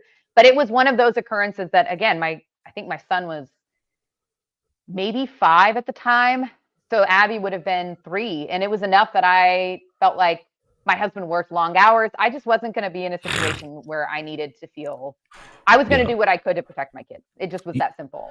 You know, one of the courses I took in firearm safety, yeah, one of the things they preach is, as an American, it is your fundamental right, and duty, actually, 100%. to be able to protect yourself. Yes. And it's actually your job to protect your family first. Yes. And law enforcement is amazing, but they can't be there. They can't be everywhere all the time. I don't have 3 minutes. Right. And I think it's such an interesting, I think it's part of a little bit of like how, and I don't think this is how the bulk of people feel. Like, I don't think this is how everyday people feel. I think 90% of most of the individuals in the world, whether they align on their left, right, or center, right? I think they see the validity of most everything out there. And they know that a lot of what they're being told or hear or whatever is not all 100%. But I think everybody feels a sense of how the media has sort of made even a victim, they've made the bad guy the victim in a story, right? So like you can have a story clear cut as day and the person who's done the victimizing is now somehow the victim. And you're like, okay, understood. Like, it's a sad situation. And I always feel a ton of sympathy for people that are in situations they can't escape. Right. And I certainly understand that, but I don't know. I think it kind of even circles back to, again, how we were talking about working, right? I think people feel like there's so much to overcome. And I think they're putting a lot of trust in things that aren't serving them in the big picture. Right. Like, and when I mean their family too, right? Because I am nothing without my family, and that we are one as clear as it is. I don't know. I maybe that's just a wacky perspective, but I think there's something to be said for finding purpose and whether it's whether a man is a provider for your family or as a as a leader, right? I think there's some of that's kind of gotten missed, where Yeah. we're told, like, I mean, even economically, you can work 80 hours a week and not be able to pay your bills. Like, I understand where I really truly do understand where people are discouraged and frustrated. And, I mean, this is coming from somebody who's paying a mortgage and health insurance every month right now. Like, I fully, like, it's tough out there. It's tough. Well, I get it, but you can't give up, right? We have to hope that things, if enough people fight for what matters and what's important, which is, again, your family, providing for your family, creating a safe environment, I think the world's going to be better for it, and I don't know. But I think that has to start somewhere. That needs to be talked about. That needs to be the priority, And I don't know. it Maybe I'm starts at wild. home. No, It does. Yeah. it starts at home for sure. But it's scary a little to think about it, because you're like, where does it go if we can't correct, there has to be some correction. And it's certainly, again, it's not a right, left, or middle thing. It's just people are tired. I think Yeah. everybody's tired, right? Like, Yeah. you open the news and you're like, oh my God, what happened today? Like, it's hard. I mean, and life is beating you down again, so you had COVID and all the struggles with that. And then, like, for me personally, our son went through a lot, and then we had the spine. I mean, it hasn't stopped, it hasn't stopped. And, like, last year when all this stuff happened, my husband had to put his career on hold to be there for me with my surgery. Cause, like, I was the one who picked the kids up and dropped, you know what I mean? Like, you have to come together and find a way to support, right? Like, your family has to be, that's all you have at the end, So if you don't mind me asking, what does your husband do that gives you freedom to do what you do as well? Yeah. So honestly, it's funny. He likes to say that he was in the car business for 20 years. He's worked particularly on the finance and management side, Okay. on the dealership levels, but always had a lot of hours. Yeah. He's shifted recently, still in the sales financial sector. It's hard to say, what the future will hold. Obviously, there's a lot of ever-changing things going on there, but he focused, like, when I had surgery, he focused on getting additional licenses in order to diversify, like, what options were open to him later. He obviously has seen, I always say that my business would not have been as successful as it was had I been forced to only make decisions based on money. Does that make sense? Like, I got Totally. Yeah. lucky 100%. And this is something that I fully would 1,000 times over say that it was such a blessing. I was able to say no to a lot because the money wasn't worth the time, right? Because my kids, and now obviously there was a lot of sacrifice with that too. I mean, there's no question I work 80 hours a week too, right? Like, when you open your own business, it's everything. And so as we got older, as our kids got a little older, when I really started the business full time, that has always now sort of takes precedent, if you will, because it's our family's legacy, right? So, like, and he'll say this, right? Like, he can leave one company to work for another, and it's just like any other corporate thing.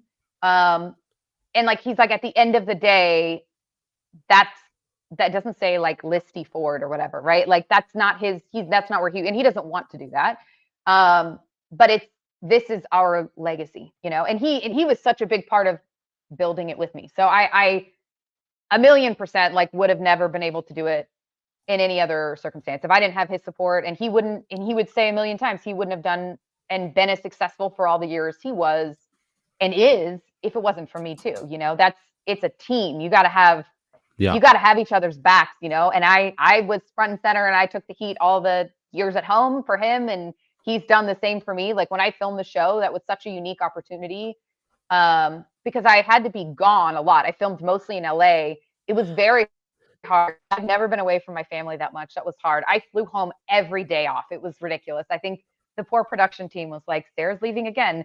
But I mean, it was scheduled time off, right? Like, we weren't on set, but still, like, if like, say my flight got delayed and I wasn't there, that would cause a delay. So, like, I understood that had to be very stressful for them. I respect that for sure. Okay, we gotta go there. Let's talk about the Yeah. show. Yeah. And It tell us was like the weirdest how concept. so tell us about the show, what it was about, Sure. and how long did you film or shoot for it?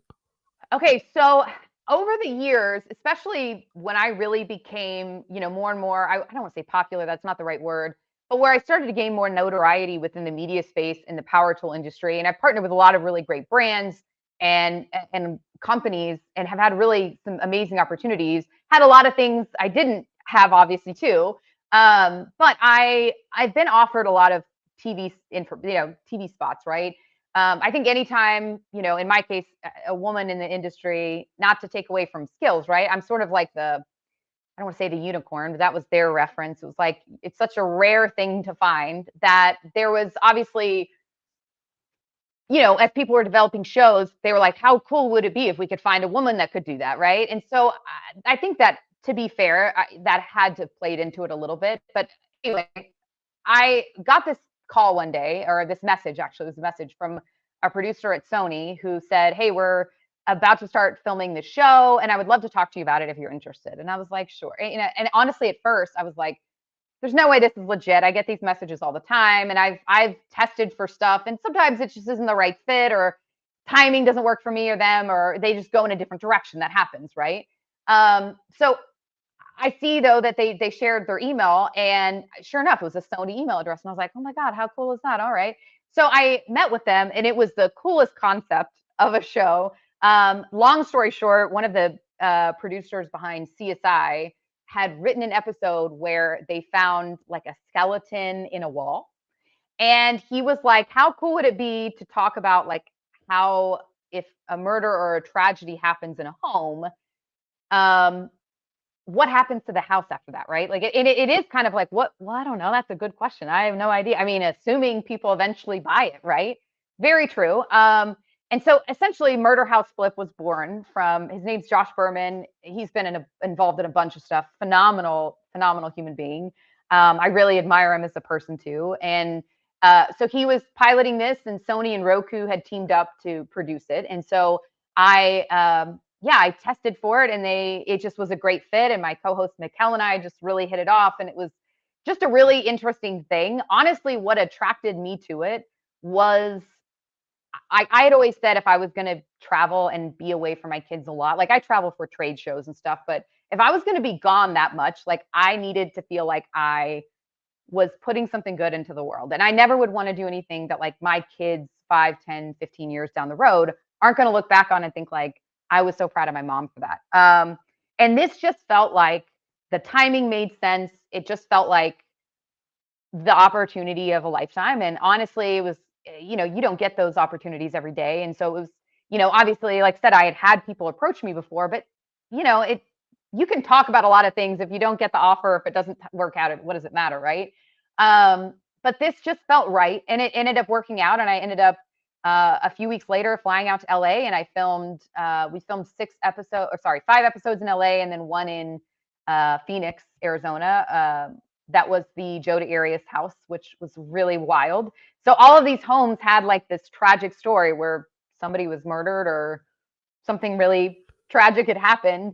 And oftentimes, like in California, the statute of limitations was 2 years. So like if somebody bought a house, they didn't necessarily know this had happened. And maybe they find out after closing, which happened in a couple of cases. And some people found out right before closing, but like the California market at that time was so competitive that if they didn't go forward with the house, they weren't going to find something else. And so, there's a lot of heart there, and that you get to really take a space that has, yes, there's one really dark moment there, right? But there's so much healing, and there's so much more the house can do, and there's so much more it can serve, right? And I think there's something very like healing and therapeutic about it. It was a really cool experience, a lot of heart. I cried at every episode because it was so emotional to like have people come in and like see their home transformed. It was just, I don't know, I get emotional thinking about it now, but it was such a cool experience to be a part of, and it was so fun. And you really do become part of like a little family on set, and there's so many moving pieces, and I learned so much in that experience. It was just a once in a lifetime experience. that I can't imagine if I hadn't had, so eternally grateful for it, because it was, like I said, it was a blast. I mean, it was so fun. I missed the kids a lot, that and my husband. It was so hard. I've never spent that much time away from them. I think the longest stretch was like 10 days. And I was like, by day 3, I was dying. I was like, oh my God. But we got through it, and you learn to connect in different and better ways. And so that was really cool. But I came home, and then what's weird when you film a show is you couldn't talk about it, right? I wasn't even allowed to tell people I was filming something.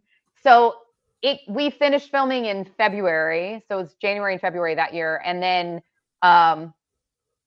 it didn't come out till August. So it was so weird, because there's just months, and you're almost like, by the time you can talk about it, you're so separated. So it's like so weird, because it's like, wow, this is so crazy. But yeah, it was an amazing, just such a cool experience. I mean, such a gift of time, and so many memories that I would be, I can't imagine not having now. In the show initially aired on Roku. I don't know eventually where it will find its new home. Hopefully it does, because it was the coolest show in the world. But Roku ended up taking out a bunch of their titles just a few months ago. So until then, it was, you can just go stream it for free. But now I don't know where it'll end up. We'll see. Well, I think it's going to be in a vault, and they're going to Yeah. probably put it on a market for whoever wants to pay for it. Because that's a lot of these shows get sold to different, Yes. right? Yeah. So It's very weird how it all works too. Like, and it's it interesting. depends who owns the original, right? I'm guessing like, Yeah. hey, no, they probably say no, I want more, and they're doing their Yes. back end deals. Yeah. Well, So I'll it's tell you this, Sarah, you are funny. really good on the front end, and I can't. Thank I would. you. This would be crazy to do a show with you. Like, obviously, there's no way I can do. I'm not good at the back end at all. Yeah. And I meant to tell you this earlier. You said your husband was he's in the car industry. I actually sold cars for 8 years, Oh, that's awesome. and I did really well. I didn't love it. I hated the hours. I hated working on The Sundays. hours are hard. The Yeah. hours are hard. That's still very hard. I mean, like I said, he recently left. We'll see if it's for good. But I mean, he was in it for 20 years. And it was hard when our kids were young. That was very challenging. Yeah, the fun part was doing finance, because there's a That's- lot more money on the back end. And honestly, that's what he was the best at. So, and then by the time he left the car industry, he was a finance director, and he'd done like sales manager too. He's really worn a lot of Those are hats. tough positions, because those They guys are. get fired. A lot of quickly. pressure. Yeah, they Yeah, get so fired quick. he thankfully never really ran into that. Like he was at a couple of stores. I mean, one for like 8 years and another for 10. So he's not really one to jump around. But I think at this point our perspective changed a little bit on especially as our kids started getting older and he wanted to be home with them a little bit more. Yeah. It was hard. I mean, he worked 6 days a week. I mean, he was off Sunday, but he was so exhausted, like you couldn't enjoy it. And it was definitely stressful. And so, especially right after the show, he had left the store he was at, it was like the day before I got that call, which made it even more interesting, because I was like, how weird is it that I got this call like the day after, like where I would have normally immediately been able to, I can't be gone for that long. Like I can't be away, like my parents are local, but I'm need to be here for my kids, especially with Ben. Like he needs mom, like I'm the only one who knows day in, day out. Right. And so it was very like, it felt like the world was kind of telling me, hey, this is where you need to go. I hope that I do more TV at some point. I'm not like, it would be hard for me to travel and be gone from home as much, but I hope something works out. It was a cool experience. It was so much fun. And it's invigorating to be around other people. I think it's very healthy and good for like a creative mind, especially, and you get this too, right? Getting to be around other creatives, there's something about that fills a cup you can't fill any other way, it was just a cool, like I said, once in a lifetime thing. And if it never happens, obviously totally I'll be thankful for the memories and love it. But it was a blast.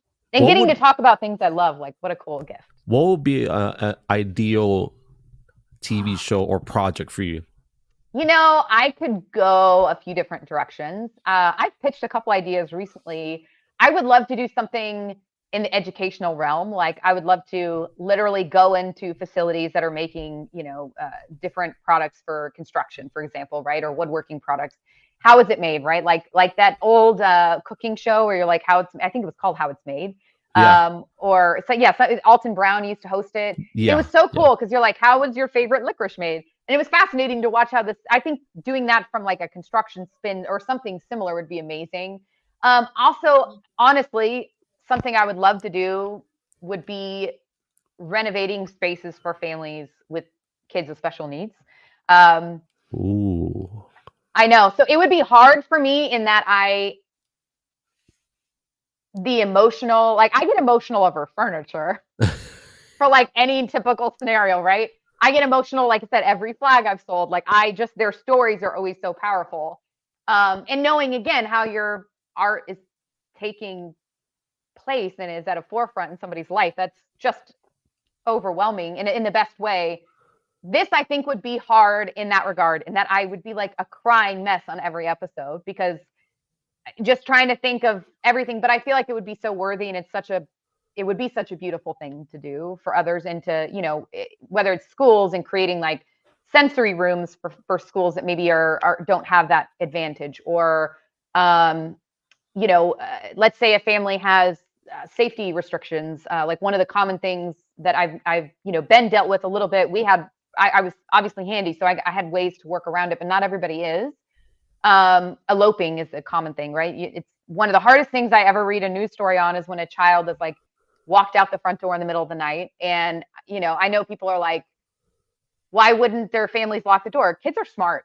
Okay. And I think there's, but I think coming up with ways to deter that or sound an alarm of some, yes, alarm systems are great, but if they don't set it or, there's so much there, additional window locks or whatever. There's so many things that I could do that would be amazing. Or even just creating spaces where, like in our situation, so our son is 13, but our daughter's 10. And so they're vastly different, in terms of, academic levels, right? And then how they relate to the world are very different. Abby is, neurotypical and does not have the same obstacles. I think finding ways for your family to relate where everybody is comfortable would be a really amazing, I just think would be an incredible space to be in, I think that would, I don't want to get emotional, I'll cry again. I think that would be really incredible too. I think that it's hard to imagine anything I could feel was more worth my time. But I also, switching gears again, I would love to walk in and show people how to create like, oh, I saw this thing on Pinterest, this accent wall. I'd love to show people how to use tools to do enough of their own DIY. Like, I think that would be amazing too. I don't know. There's so much there, We'll what I'm looking for right now is someone that can make me a custom sign in the background. And I've been looking for Send me your logo. That's easy. That's nothing. Dude, I would love that.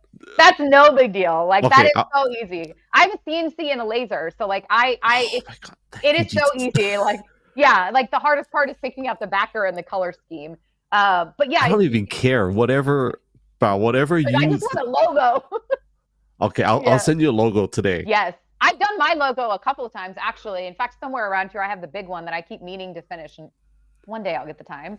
But yeah, the logos are so fun. But like that stuff's a total blast to create. Like, and that's even neat, right? Because so, we talk about like the personal connection. And again, for me, this is a big part of why I think I love the process and the creativity and the problem solving, right? Like I've never had any project really go perfectly smooth. You have to think on your feet and think, okay, this is not going to work how I thought it would. What joinery can I switch to now to make this happen or whatever, right?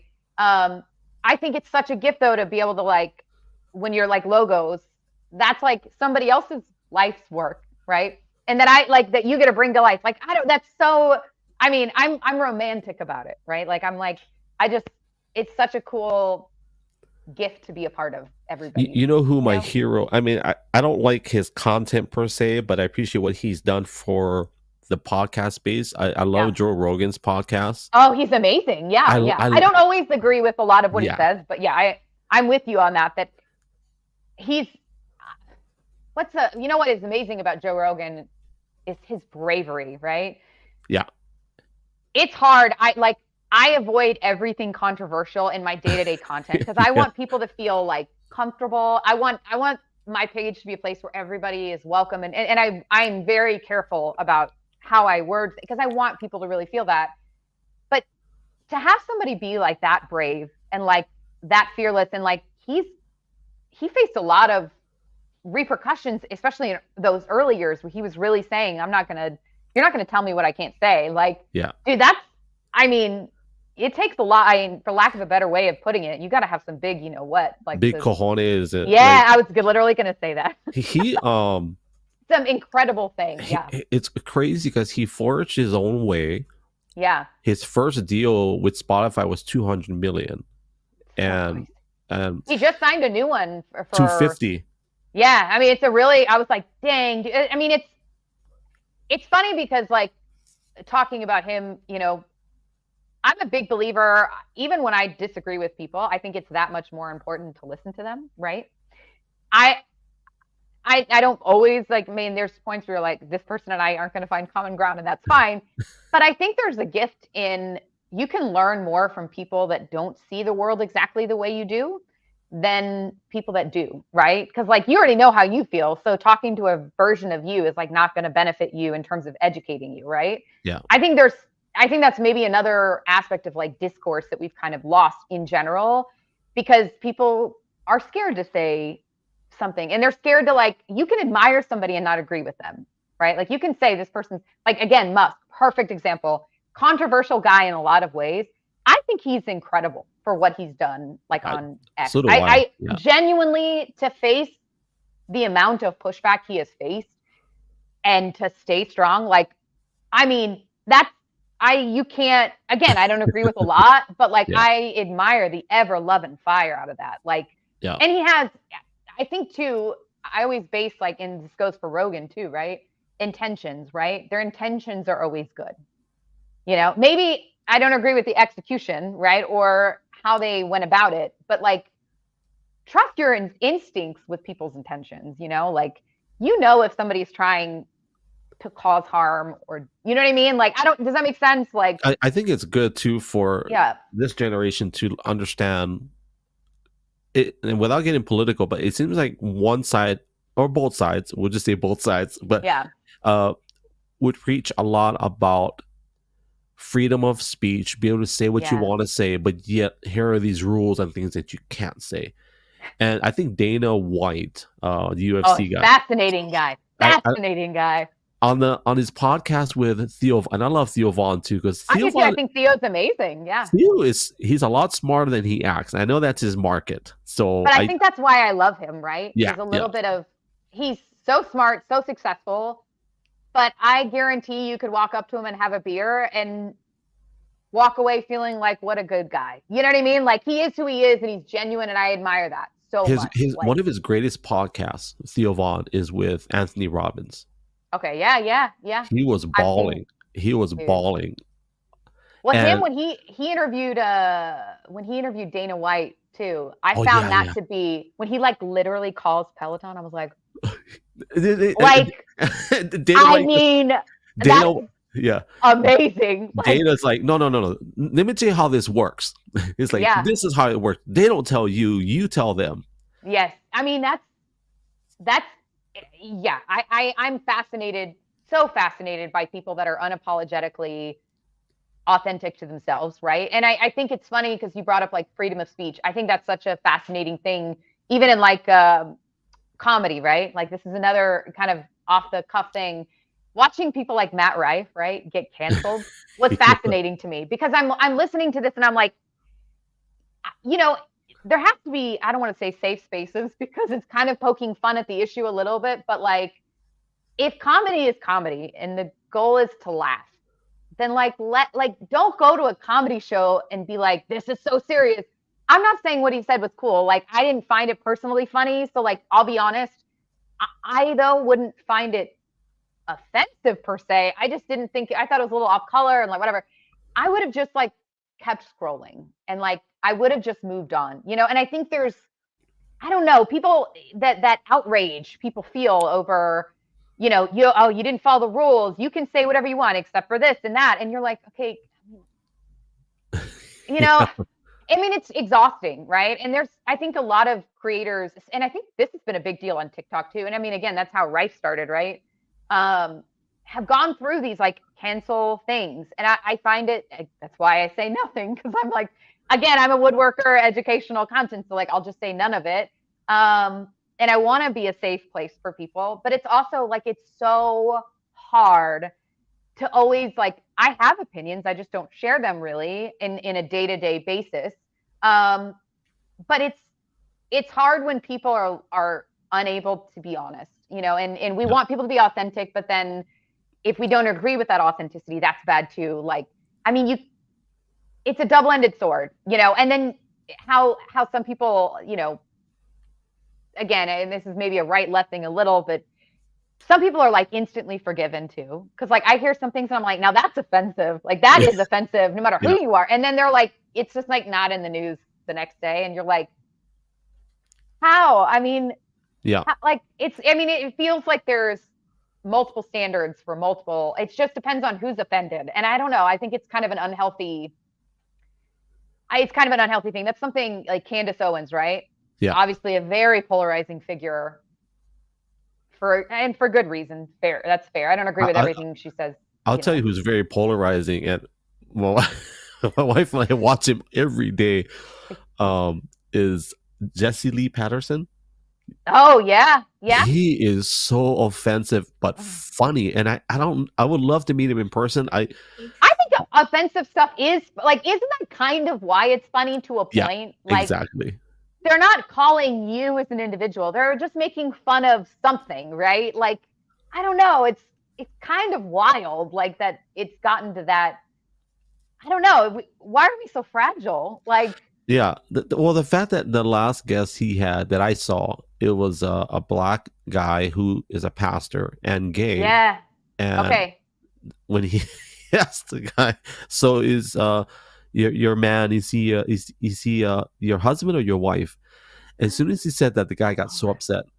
And I know Jesse Lee Patterson did that to kind of Yeah. To poke provoke the a bear little a bit. bit, Right. poke the Yeah. bear, and that's how Jesse Lee Patterson operates. But it goes to show people like him, Joe Rogan, Theo Vaughn, I think is in that space too, Yeah. where He I'm kind gonna of rides the line a little. Like, yeah, I'm gonna say what I'm gonna say, and I yeah. want to tie this into your brand partnerships and sponsorships. Sure. Like Yeah. for me, I'm not anywhere near that space in terms of like what I say, what a company, none of the Sure. companies say, none of them tell me what I can and cannot say. Right. One of them does say, just be careful or mindful of what you post with our name Sure. on it.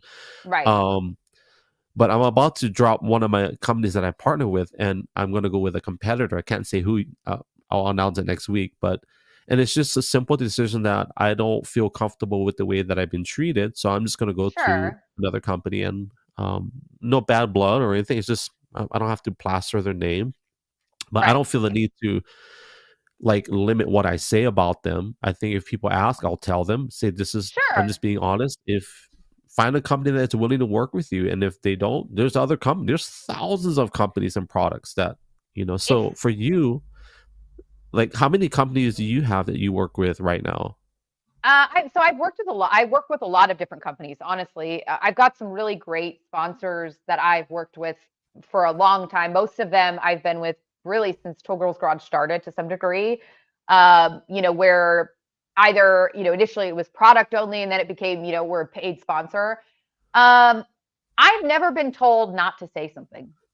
So I'll be honest that now, can I say that all of them would be like obsessed if I openly like criticized them? Probably not. I mean, I'm sure I'd hear that, right? But I'll be honest, I'm very careful who I align myself with, Right. whether it's a brand or other people, whatever. Like, I'm very careful that I'm only gonna, like, if I wouldn't buy it, I'm not gonna tell you to buy it. Okay. So like that, Right. and that's me, because I know how important it is, like your credibility. If you sacrifice that, you can't get it back, right? Once you've lost people's trust, it's gone. So it's in from the get-go. Again, I had the luxury of being able to say no at times when I felt uncomfortable about something. I was able to say, like, I'm not good with this. This doesn't work for me, or there's too many restrictions on this, or I've seen how they've treated others. And I know that, like, if I'm working with, we're just going to use a generic. Let's say I'm promoting Coke one day, and then a month later I'm promoting Pepsi. If Coke is mad that I'm not, you know what I mean? Like, you don't get to tell me what I can do forever, right? Like, we have an agreement. And if this agreement is done, we're done, And so, like, if let's say I had seen Coke judge others for things, right? Like, or be overly, Coke is never going to sponsor me, so it's an easy thing for me to say. And again, I love Coke, nothing against them. But if I've seen a company tell people, don't say this, don't say that, don't say this, don't compare us to this, word this, then I'm out right away. And I think that's in the creator space. I'll be honest, we do talk a lot, right? So we all have conversations about what it was like to work with this brand. Would you recommend them? I think that is something brands have caught on to more recently, where I think they are a little more aware too, that, like, hey, people have options too. They can say no to us, And so I think there's a little bit of, it just has to be respect both ways, and that's not to be on them too. I've also seen people where I'm like, I can't believe this brand was okay with them saying this, like, there are extremes of that. Flip side, my decision not to talk about a lot of political, and even here, we didn't really talk about political things. We talked about my personal opinion on certain things, but these are God-given rights, in my opinion, right? Like, I'm a constitutionalist, if nothing else. I don't think it's a right, left, center thing. I think, I don't talk about a lot of those big social issues, et cetera, not because I'm afraid of backlash from a brand, although I'm sure it would happen. I'm sure that would be, if I got too far into it, if I talked about it too much, and it's not because they would, maybe whether they disagreed or not, I'm here to talk about woodworking and to educate, right? I want to tell my story. My story is sometimes going to have controversial things in it. That's not an argument either. But I want people to feel welcome, right? So that's why I avoid it, not because anybody's told me to. And I think at the point where somebody is telling you what you can and can't say, you have to question if what you're doing is right. Because, like, to me, there's no amount of money for somebody to tell me, don't say this, don't say that. Like, especially, again, it's not within my niche, but if I chose to say certain things or to talk about, I would expect or hope that people would be supportive of that, as long as it was within the realm of space, right? Flip side, I also am not one that goes out and makes a lot of critical content either, to be fair. Like, I'm trying to uplift and I want to motivate, I want to encourage, so I tend to avoid anything that's, like, if I don't like something, I don't necessarily need to say, I hate this, like, I just don't talk about it, right? Like, and that's just my personality too. I try to stay pretty positive in the zone and enjoy what I'm doing.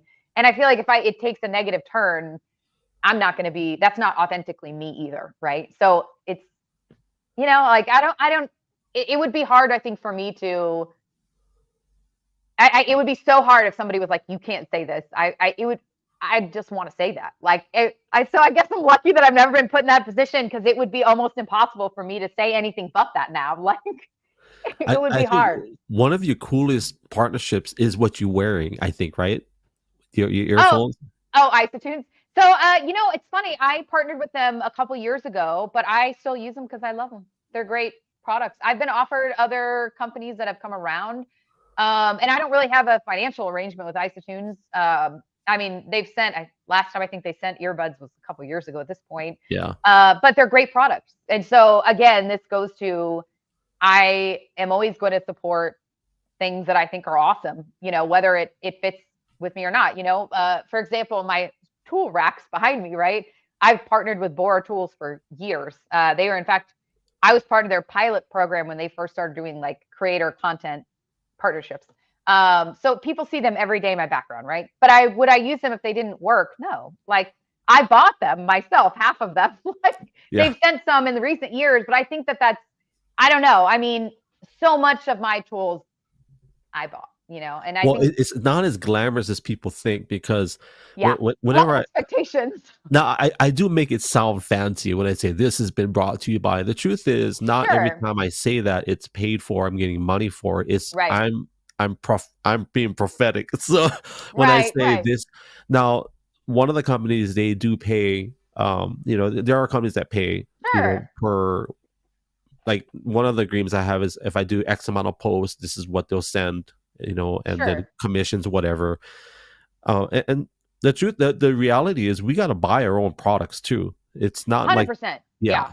I mean, obviously I'm very lucky. I've worked with a lot of great companies. I've worked with Skill Power Tools since they relaunched under Shervon. I've worked with Ego, Flex. Bosch is one of my great partners, Dremel. I've had some amazing partnerships. But it's not always monetary, right? That's yeah, part of it often, but it's not always the case. And honestly, I think, you know, partnerships have evolved a lot over the last few years where I think we're going to see more partnerships that are financially motivated because people and companies value more the time that goes into creating content, right? So I think that that's something people don't understand is they think, oh, well, you edited a post, right? But I combined 8 hours of work in 5 minutes or yeah, 30 seconds of a post. Or it took me weeks of planning. Like they don't see the back of it, right? Like the front and the back end of content creation is so much more involved than people realize. And I think that that's, I appreciate when brands are willing to support creators of all sizes and of all levels, right? Where they're saying like, hey, we support what you're doing. We get that this is time and money, and your time is worth money, right? And I appreciate that a lot. I think that that's something I hope we keep seeing, happen and continue to grow. yeah. Well, But so you mentioned rapid fire yeah, questions, so I of want to course. hear all of these. This is my favorite part of your podcast, so I'm excited. I can't wait to hear this. Well, first of all, I want to say thank you for your time. Oh, I'm so happy. First of many, I believe. I hope Um, so. I and hope you have me back. of course, I think there's so many ways that these podcasts can go, and I think we're both comfortable doing this. Yeah. The front end of it, and so I just want to say thank you to your Thank family you. for giving you to us for this amount of time, and very I love it. grateful. Thank you. I'll send you the logo today. You So better. Don't forget. I'm excited. I'll send you my email so I can send me a high res version of it. okay, it'll probably be a PNG possibly, Oh yeah, or I can convert it. Yeah, that's no problem. okay. I'm so excited to do it. I'm just so glad I got to do this. Thank you so much for having me because it was an absolute honor. I think I told you I followed you for a while and I'm a huge fan of your content. I think you're amazing. I hope you keep being amazing because we Well, need voices like you out there. this is just a chapter of my life. I don't know how far it'll go. I started out as a location based content creator, Oh, showing okay. beautiful things. I would rarely sit down and talk with a face. I would always show beauty, or I'd be in the ocean live streaming. So Oh, I'm that's enjoying this. amazing. Yeah, I'm enjoying this space. Yeah. So You I'm got to very, keep evolving, right? I think that yeah. there's something to be said for taking what you're doing and being like, hey, okay, we're gonna this happened. Now I need to pivot, and there's so much good in that. You find things you never knew you were gonna love. So, family, if you want to connect with Sarah, go to her website, twogirlsgarage.com. Yes, that's And that it. is her handle, Two Girls Garage, I believe, on all socials as well. Yes, everywhere. You can pretty much find me everywhere. If there's new platforms, I'll get there eventually. All right. Question number one. Why did you do this podcast? Because you asked me to, and again, I was a fan. I thought the conversation was cool too. I thought the start of this was amazing, and I think anytime we can talk about working hard and appreciating hard work, there's so much that can be gained from that. So I'm honored to be included in the mix. Do you have cows on your property? No, but I wish I did. I want a mini cow really bad. They're so cute. But I have chickens, a lot of chicken. How many chickens do you have? 43 chickens. 43. I told you chicken math is a real problem. Okay. Next time we'll have to get into the whole chicken math thing. We'll do a chicken It's a build. problem. Yes.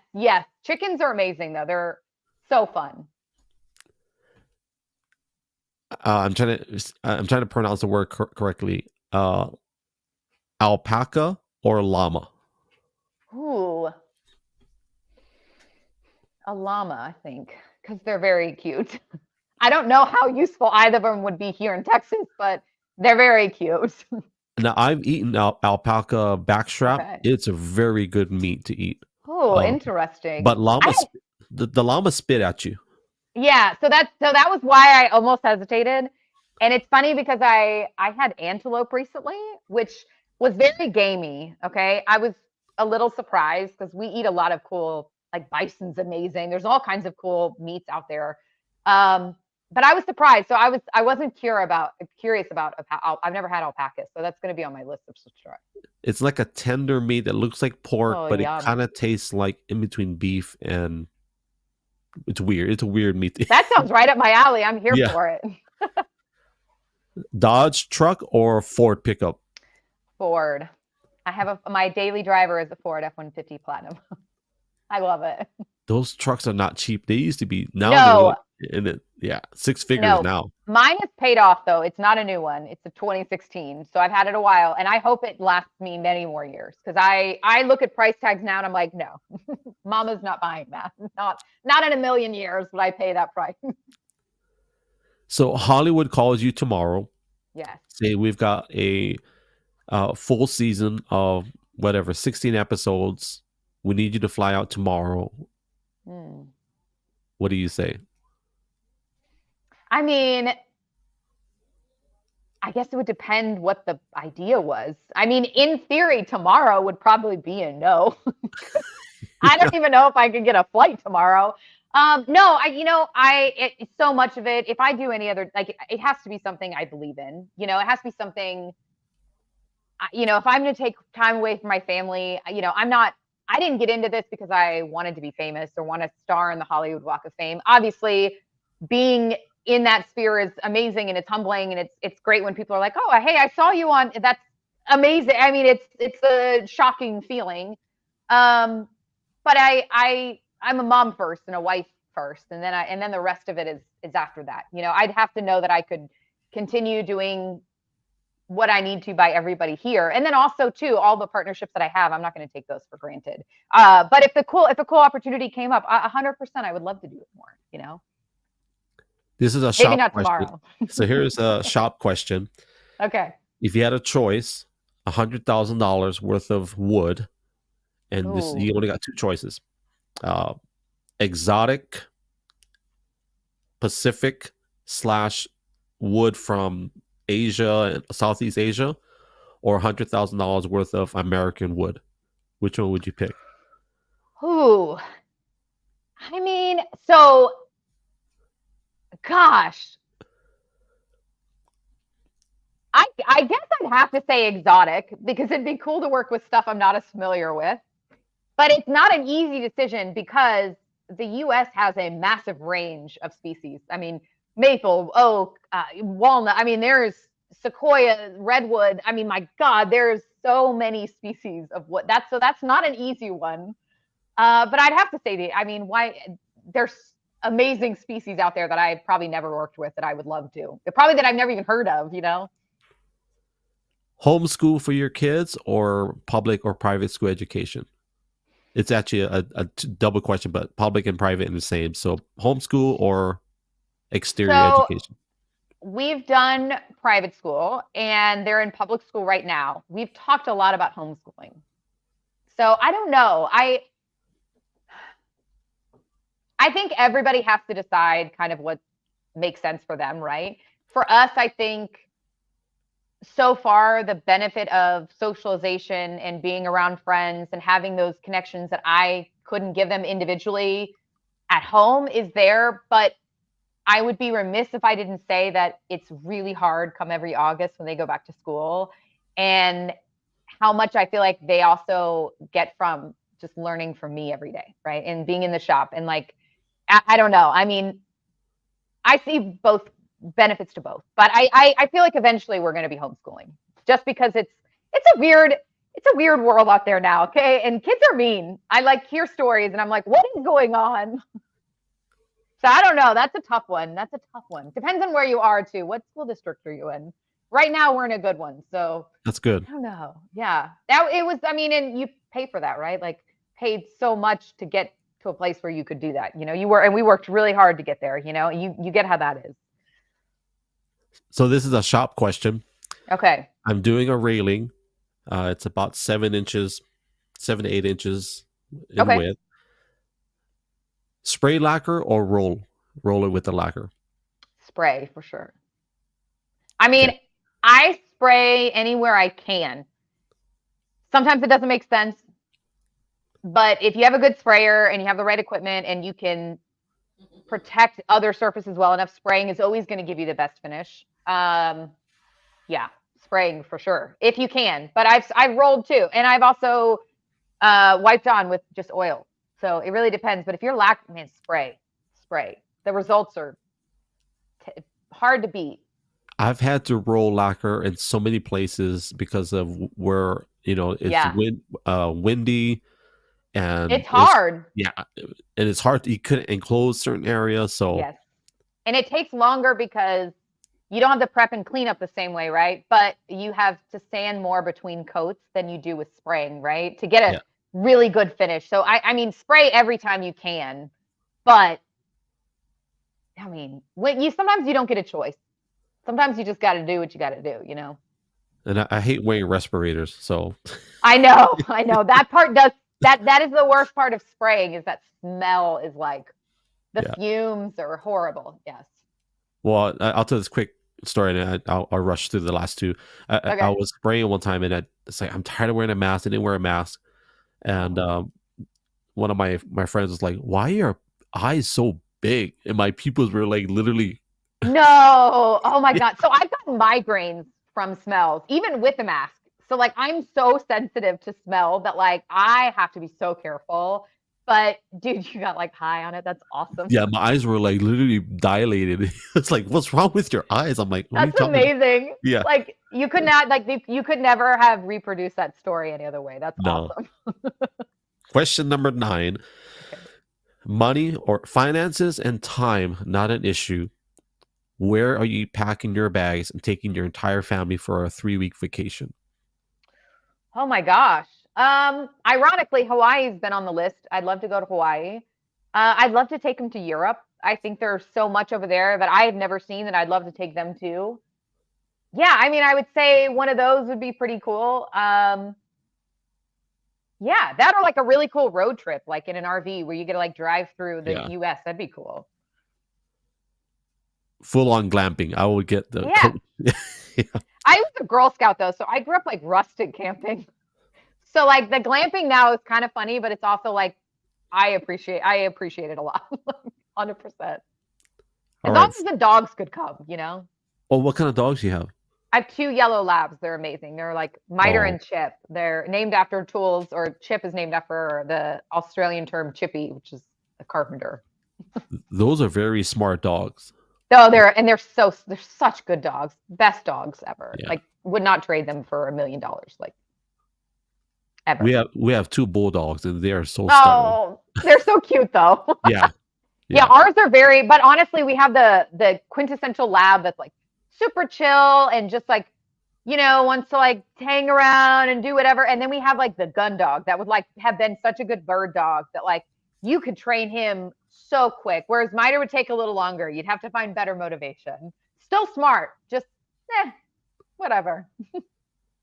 Last and final question. All right. What? And I'm sure if you watch my podcast, this is the same question I ask everybody: is what is your desire? It can be either for this generation or for the next generation. What is your Oh, desire?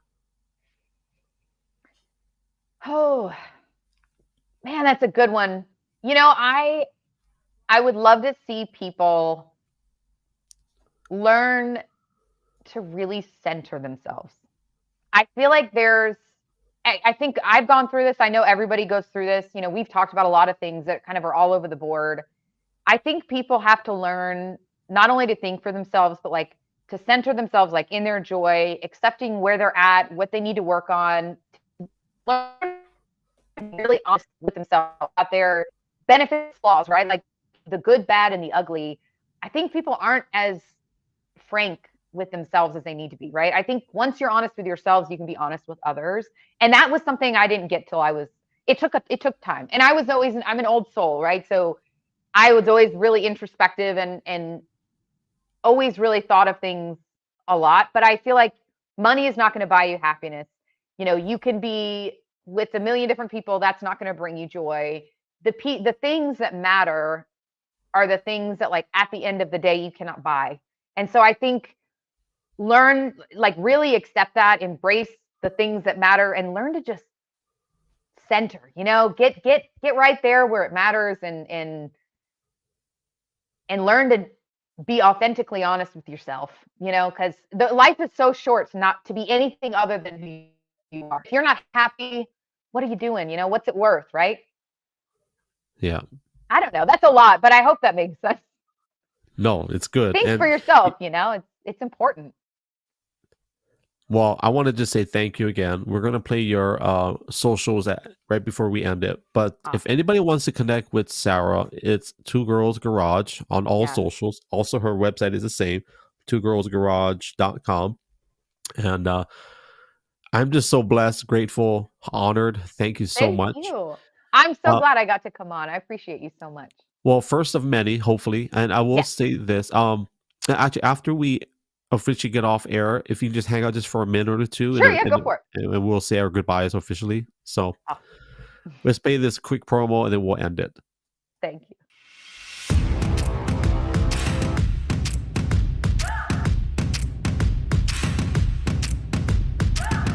They say I'm young, they say I'm dumb, but what they don't know, it's where I've been and who I am, all the ways I've grown. Blood in the sweat, tears and regret, made me hard as stone. On my own, put the work in, yeah, I earned it, it's my destiny. Yeah, I'm on top, can't be stopped, shooting my shot, oh, oh, oh, yeah, I'm the one, I'm a legend, get what I want, oh, oh, oh, yeah, I'm on top, can't be stopped, shooting my shot, oh, oh, oh, yeah, I'm the one, I'm a legend, get what I want, oh, oh, oh. Do a double take, see me on fire, see that I can't break. Knew I'd be great, knew I would rise through all of the pain. All of the love, so with it now, keep it revolve, faith, never change. Put the work in, yeah, I earned it, it's my destiny. You definitely put the work in. You earned it. So thank you. Thank you. That was awesome. So I'm going to end it and I'll talk to you on the back end, okay? Sounds good. All right. Well, fam, thank you for joining us. And for those of you on replay, and we thank you for those of you that are carving time out of your day. And I know this is a different time for me. Sometimes people actually work in a day. So for those that are that have been in the live on YouTube, Twitch, and I think I've seen it on Kick, thank you very much. Appreciate you guys. Make sure you do follow Sarah on all her socials, and we're just grateful to have you here. Thank you to Archon Mounts who have been so gracious in giving out products. I will be announcing a giveaway sometime next week. I just have to make sure it's all cleared by then before I officially announce the giveaway. So, family, on behalf of Sarah and myself and our families that gave up time so you can get a little bit of her story and just hear on what's out there in terms of not just content creation, but even work and things that are available to the average American, that if you just watch a few YouTube videos, you can become an expert, just like Sarah. I'm just kidding. It takes years. But thank you guys. We love you guys. As I always say, thank you for your time, your hearts, if you've been tapping on the screen on X, Twitter, whatever you want to call it. But thank you most of all, just thank you for your time. You could be anywhere else, but you chose to be here. So from the bottom of my heart, I appreciate you. Love you. God bless you guys. Ahui ho, aloha, and mahalo. Yes, sir. Chew.